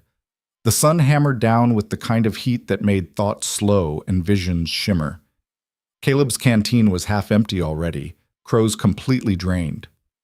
"We need water," Crow said, his voice cracked and rough. "There's a spring another 5 miles north, if it hasn't dried up. And if it has, then we learn firsthand why they call this the Badlands." They pushed on, the horses moving with mechanical endurance, their heads low and their flanks dark with sweat. Caleb found himself thinking about timing, about how the examiner was probably stepping off the train right now, being greeted by a nervous bank president and company officials who didn't yet know their world was about to collapse. He wondered if Blackwood would run or try to bluff his way through. Wondered if the examiner was honest or just another player in the same corrupt game. Wondered if any of it mattered now that he was riding away from consequences toward a horizon that kept receding. "You ever think about stopping?" Crow asked suddenly. "Just picking a place and settling down? Becoming someone legitimate?" "Every town I ride into. And then I see how the legitimate people operate, how they steal with contracts instead of guns, how they call it business when they do it and crime when we do. Makes me think maybe honesty is just another con, one where the stakes are higher and the players better at pretending." Crow was quiet for a moment. "That's a bleak philosophy." "It's an observant one." Caleb shifted in his saddle, his body aching from the ride and the previous night's violence. "But Clara doesn't see it that way. She thinks you can build something real if you work hard enough, believe strongly enough. Maybe she's right. She's not. The world doesn't reward idealism. It crushes it. Then why'd you leave that money for her school?" The question hung between them like smoke. Crow stared at the endless rock and dust stretching ahead, his expression unreadable. "Because even cynics need to believe in something," he said finally. "Otherwise, what's the point of surviving?" They found the spring as the sun was beginning its descent toward evening. Water trickled from a crack in the rock face, filling a small pool that looked like salvation rendered in liquid form. They let the horses drink first, then filled their canteens and drank deeply, the water so cold it hurt going down. "We should rest here tonight," Crow said, surveying the area. "There's cover from those rocks, and anyone tracking us would have passed this spot hours ago. Drummond's not tracking us. He got what he wanted. Maybe. Or maybe he's decided that witnesses to his involvement in a federal crime are too dangerous to leave alive." Crow started unsaddling his horse. "Either way, we need sleep. Tomorrow, we figure out where we're going and who we're becoming next." They made a cold camp, no fire, nothing that would announce their presence to anyone watching the horizon. As darkness fell, the temperature dropped fast, desert night stealing the day's heat with the efficiency of a skilled thief. Caleb wrapped himself in his coat and watched stars emerge in impossible numbers, painting the sky with light that took years to reach Earth. "I think I'm done," Crow said into the darkness. "Done with what?" "With this. The cons, the schemes, the elaborate justifications for taking what isn't mine." He was quiet for a moment. "I grew up watching my father destroy himself for men who didn't care if he lived or died. Swore I'd never be the victim in that equation. But somewhere along the way I became the thing I hated most, just another predator feeding on people who can't fight back. You helped people too. You said it yourself." I helped them with money I stole from others.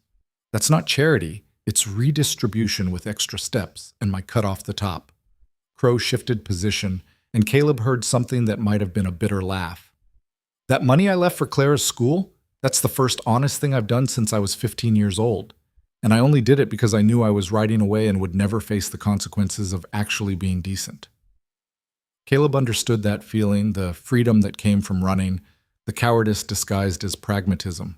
He'd built a life on walking away from things before they could demand he be better than he was. "So what will you do?" he asked. "I don't know. Find some small town that needs a bookkeeper or a store clerk, use a new name, build a boring life, and try to die without anyone knowing what I used to be." Crow's voice carried resignation rather than hope. "It won't be redemption, but maybe it'll be close enough to pass for it from a distance." They fell silent, each lost in thoughts about futures that seemed both terrifyingly open and impossibly constrained. Caleb dozed fitfully, jerking awake at small sounds, a rock shifting, the wind picking up, his own heartbeat loud in the desert quiet. Dawn came cold and clear. They ate the last of their provisions, dried beef and stale bread that Crow had somehow packed, and prepared to ride. The horses seemed rested, alert, ready for whatever came next. That's when they heard it. Distant at first, then growing clearer. Hoofbeats. Multiple horses, moving fast, coming from the direction of Redemption Flats. "Could be anyone," Crow said, but his hand was already on his gun. "Could be, but it's not." They scrambled for cover behind the rock formations, leading their horses into a narrow canyon that offered concealment but no escape if they were cornered. The sound grew louder, closer, until Caleb could count the horses. 6, maybe 7, moving with the purposeful speed of a hunting party. The riders appeared on the ridge above them, silhouetted against the morning sky. Caleb recognized Jack Drummond's lean form immediately, and beside him, several of his scorpions. But there were others too, men in suits and badges that caught the sunlight, official men, lawmen. "Well, hell," Crow breathed. "He brought marshals." Drummond's voice carried across the distance with awful clarity. "We know you're down there, Crow, tracked you from the mine. Come out peaceful, and maybe you live long enough to stand trial." "Trial for what?" Crow shouted back. "We didn't rob anything. The mine safe was already empty when we got there." "That's not what the evidence shows. The examiner found your fingerprints on documents, found witnesses who saw you entering the main office." Drummond sounded almost cheerful. "You're finished, preacher, both of you." Caleb's mind raced through the situation's geometry. They were trapped in the canyon with one exit, facing superior numbers and legal authority. Fighting would end in death, surrendering would end in a noose, running would just delay the inevitable, unless they changed the equation entirely. "Drummond," he shouted, "the examiner found more than our fingerprints. He found evidence of corruption involving territorial officials, evidence that you helped us steal." A pause. Then Drummond's voice, harder now. "You're bluffing." "Am I?" "Check with your marshal friends. Ask them about the documents showing payments to local gang leaders for security services. Ask them about the letters between Blackwood and the territorial governor discussing how to divide federal funds. Ask them how deep this goes and whether they really want to arrest the only witnesses who can testify to the whole conspiracy." The silence stretched longer this time. Caleb could see the marshals conferring, see Drummond's posture change from confident to uncertain. He was gambling that the examiner had been honest, that the evidence had actually been discovered, that the whole rotten system was currently being exposed. He was gambling with his life on variables he couldn't control. "We've got warrants for your arrest," one of the marshals called down, "for bank robbery, theft of federal property, and conspiracy to defraud the territorial government. Come out now, or we come in shooting." "On whose authority?" Caleb shouted back. "The same territorial government that's currently being investigated for fraud? The same officials who've been stealing federal money for years?" He was improvising now, building a narrative from fragments and hope. "You want to arrest witnesses to federal crimes before we can testify? That'll look real good when this hits the newspapers." More conferring among the marshals. Drummond was arguing something, gesturing angrily, but the lawmen seemed less certain now. They were political animals, Caleb realized, more concerned with careers than justice. And arresting federal witnesses at the request of a gang leader was the kind of mistake that ended careers. "What do you propose?" the lead marshal finally called down. Safe passage to the territorial capital. We'll testify before a federal judge about everything we saw. Bank records, mine corruption, the whole conspiracy. You get credit for bringing in cooperative witnesses instead of dead bodies. Everyone wins except the people who've been stealing. And if we refuse? Then we defend ourselves. Some of you die, and the newspapers report that territorial marshals killed federal witnesses to protect corrupt officials. Your choice. The marshals held another conference, this one longer and more heated. Drummond was clearly furious, but he was also outnumbered and outranked. Finally, the lead marshal rode forward slightly. You have our word of safe passage, but you hand over any stolen money first. That's non-negotiable. Caleb looked at Crow, who spread his hands in a gesture of emptiness. Already spent it on Clara's school. You want it back? You'll have to ask a school teacher for $40,000.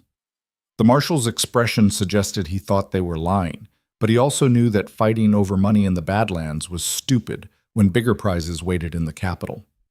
Fine, but you ride between us, and if you try to run, we shoot. Clear? Crystal. They emerged from the canyon with their hands visible, moving slowly under the watchful eyes of men with guns and badges. Drummond looked like he wanted to shoot them anyway, legality be damned, but the marshal's presence kept his violence in check. You think you're clever, Drummond hissed as they rode past, but there's nowhere you can testify that I won't find you. You just bought yourself a few more days of life. Use them to make peace with whatever you believe in, because you're both dead men. Maybe, Caleb said, but we'll be dead men who brought down a corrupt system. What will you be? Just another outlaw who got caught stealing because he wasn't smart enough to know when the game was over. They rode back toward Redemption Flats in a strange procession, marshals in front and behind, Caleb and Crow in the middle, Drummond and his scorpions trailing at a distance like wolves waiting for the herd to show weakness. The journey took most of the day, the sun tracking across the sky while Caleb's mind worked through possibilities and contingencies. The territorial capital was 3 days' ride northeast. 3 days to figure out how to testify without incriminating themselves beyond what they'd already admitted. 3 days to turn witness testimony into leverage instead of confession.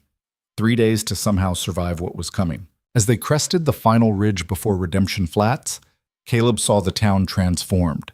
Crowds filled the streets. People gathered in agitated clusters, shouting and arguing. The bank's doors were closed, guards posted outside. The mine had shut down completely, workers milling around the entrance with the confused anger of men whose livelihoods had just evaporated.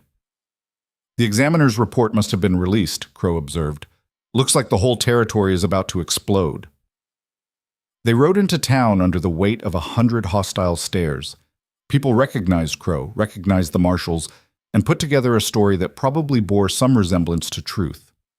Voices rose in accusation and confusion, but the marshals kept moving, heading toward the sheriff's office, where they could secure their prisoners until the journey to the capital began. That's when Clara appeared, stepping directly into their path, with the kind of fearless determination that Caleb had come to expect from her. The lead marshal reined in his horse, clearly not wanting to trample a schoolteacher in front of witnesses. "These men are under arrest," the marshal said. "Step aside, ma'am." "On what charges?" "Bank robbery, theft of federal property, conspiracy." "Funny, because the examiner told me these men are witnesses to federal crimes, not perpetrators. Said their testimony is crucial to the investigation." Clara's voice carried across the crowd, clear and strong. Said someone planted evidence in the bank that exposed 5 years of systematic theft by territorial officials. Evidence that included ledgers showing who was really stealing from this town. The marshal's face tightened. "I don't know what you've been told, but I've been told the truth, which is more than most people in authority have given this town." She looked directly at Caleb. "I've also been told that certain witnesses arranged for recovered funds to be held in trust for educational purposes. $40,000 that will keep my school running for the next decade." Murmurs rippled through the crowd. 40,000 was more money than most of them would see in a lifetime.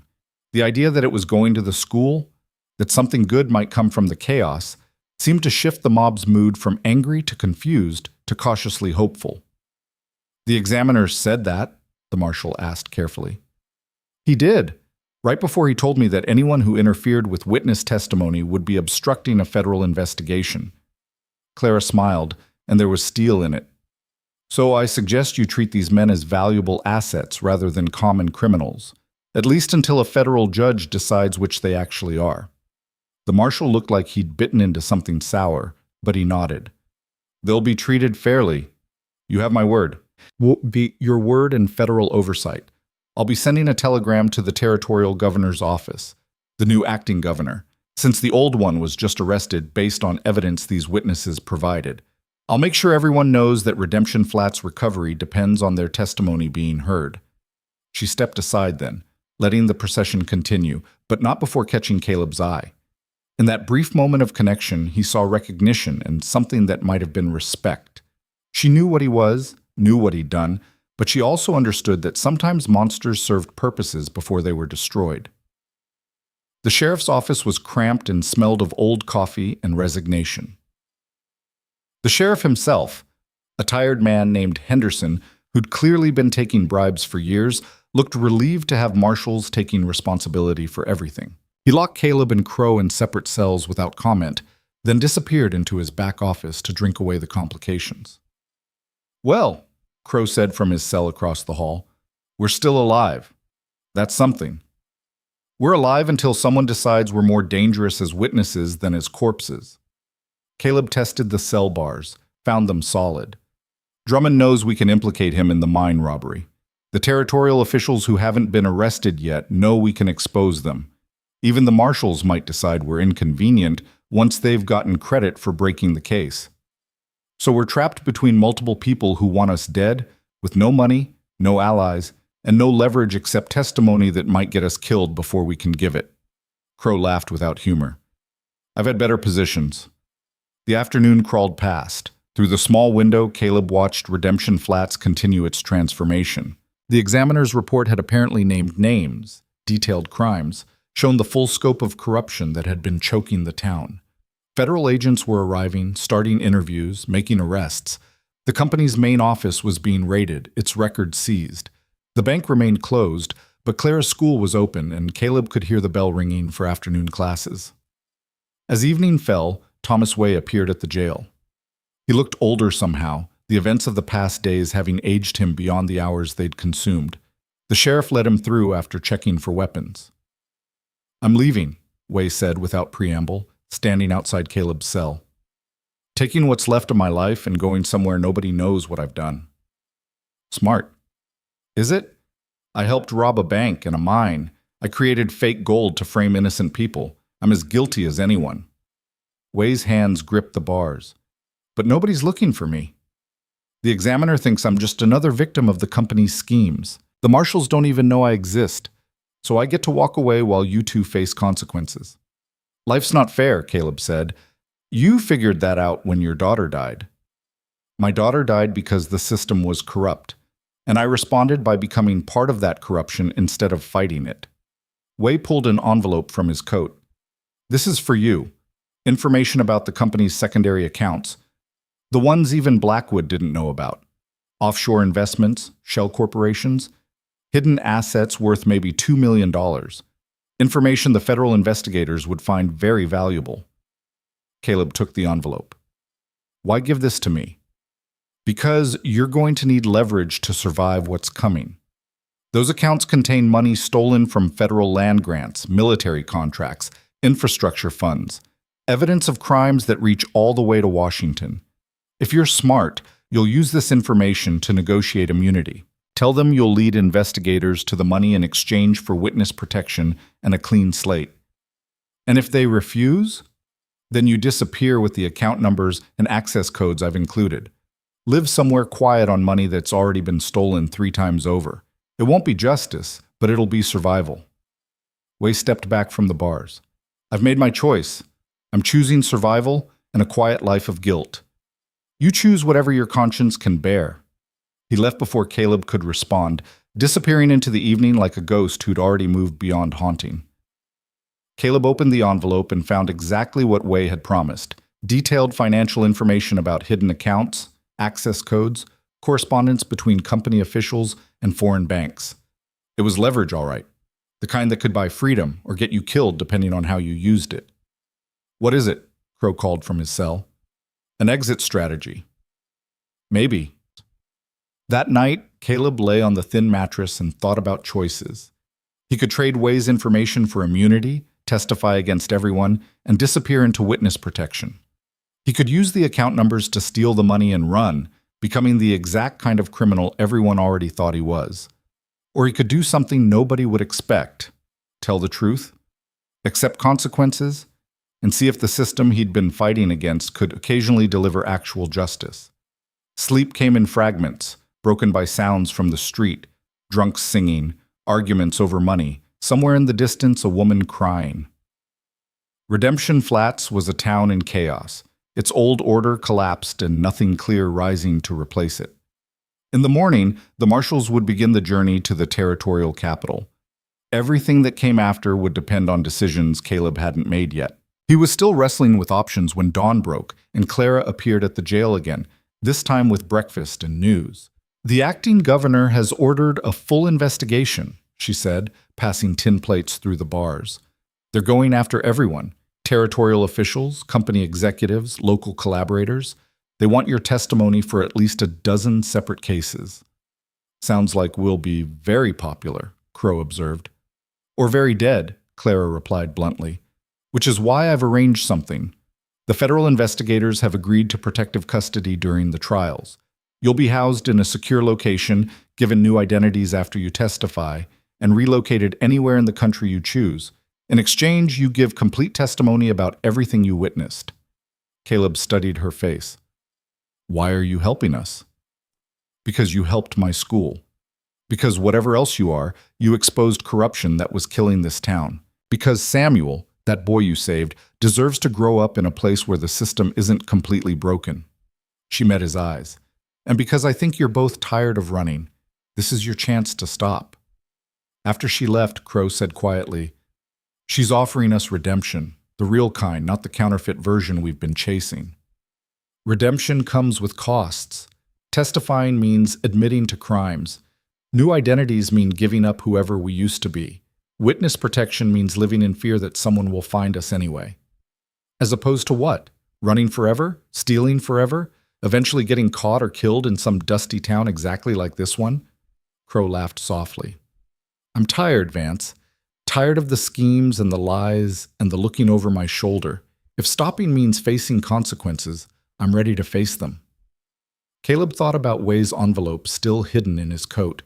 Thought about $2 million in offshore accounts that nobody knew existed except him. Thought about Clara's school bell ringing and Samuel who wanted to be a teacher, and whether any of it mattered more than survival. The marshals came at mid-morning to begin the transport. As they were being led to horses, Caleb made his decision. He pulled the envelope from his coat and handed it to the lead marshal. "Financial evidence," he said. "Hidden company accounts worth millions. Everything the investigators need to trace the full scope of the fraud. Consider it good faith." The marshal opened the envelope, scanned the contents, and his expression shifted from suspicion to something like respect. "This is substantial, could lead to recovering most of the stolen funds." "That's the idea. In exchange, we want the protective custody deal Clara mentioned. Full testimony, new identities, and a promise that we don't end up dead before the trials conclude." "That can be arranged." The marshal tucked the envelope into his saddlebag. "Assuming your testimony is as valuable as this evidence suggests." They rode out of Redemption Flats under guard, but not under arrest. Witnesses rather than prisoners. Assets rather than criminals. The town watched them go with mixed expressions. Some grateful, some angry, most just confused about who the real villains had been all along. As they crested the ridge and the town fell away behind them, Caleb looked back one last time. He could see the school, small and proud, Clara's determination made manifest in wood and stone. Could see the mine, silent now, its corruption exposed and operations suspended. Could see the whole territory spread out below, broken, but maybe beginning to heal. "You think it'll work?" Crow asked. "The school, the investigation, the idea that anything good can come from this mess?" "I think Clara will make it work through sheer stubborn refusal to quit. I think the federal investigators will recover enough money that some of it might actually help people." I think Redemption Flats has a chance now that it didn't have before. Caleb turned forward, facing the road ahead. Whether we deserve credit for that or blame for everything else, that's for other people to decide. The journey to the territorial capital took 4 days. They rode through country that was sometimes beautiful and sometimes harsh, passing through towns that had their own struggles with corruption and survival. At night, camped under stars that cared nothing for human justice, Caleb and Crow talked about who they might become once they stopped being who they'd been. In the capital, the trials were already beginning. Territorial officials in chains, company executives pleading for mercy, a whole network of corruption being systematically dismantled. Caleb and Crow spent weeks in protective custody, giving testimony that helped convict dozens of criminals whose crimes had been hidden behind legitimacy's veneer. When it was finally over, when the last verdict had been delivered and the stolen money recovered and redistributed, Clara sent them a letter. The school had received funding from the restitution program. Samuel was excelling in his studies.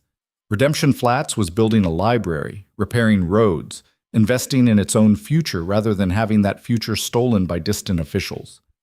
She didn't thank them, didn't forgive them, just shared the news that their actions, criminal and chaotic as they'd been, had somehow contributed to something worth building. It was the closest thing to redemption either of them would get. Caleb took his new identity and his new life to a quiet town in Colorado where nobody knew his history. He found work as a bookkeeper, a job that used his skills at reading patterns and spotting discrepancies for legitimate purposes rather than criminal ones. It was boring work, honest work, and he was surprised to find it suited him. Crow went east to a small community that needed a school teacher. He taught mathematics and reading to children who reminded him of his younger self, hungry for something better, willing to work for it if someone showed them how. He was never comfortable with the irony of a former con artist teaching ethics through arithmetic, but he did it anyway, one lesson at a time. They never saw each other again. Never returned to Redemption Flats.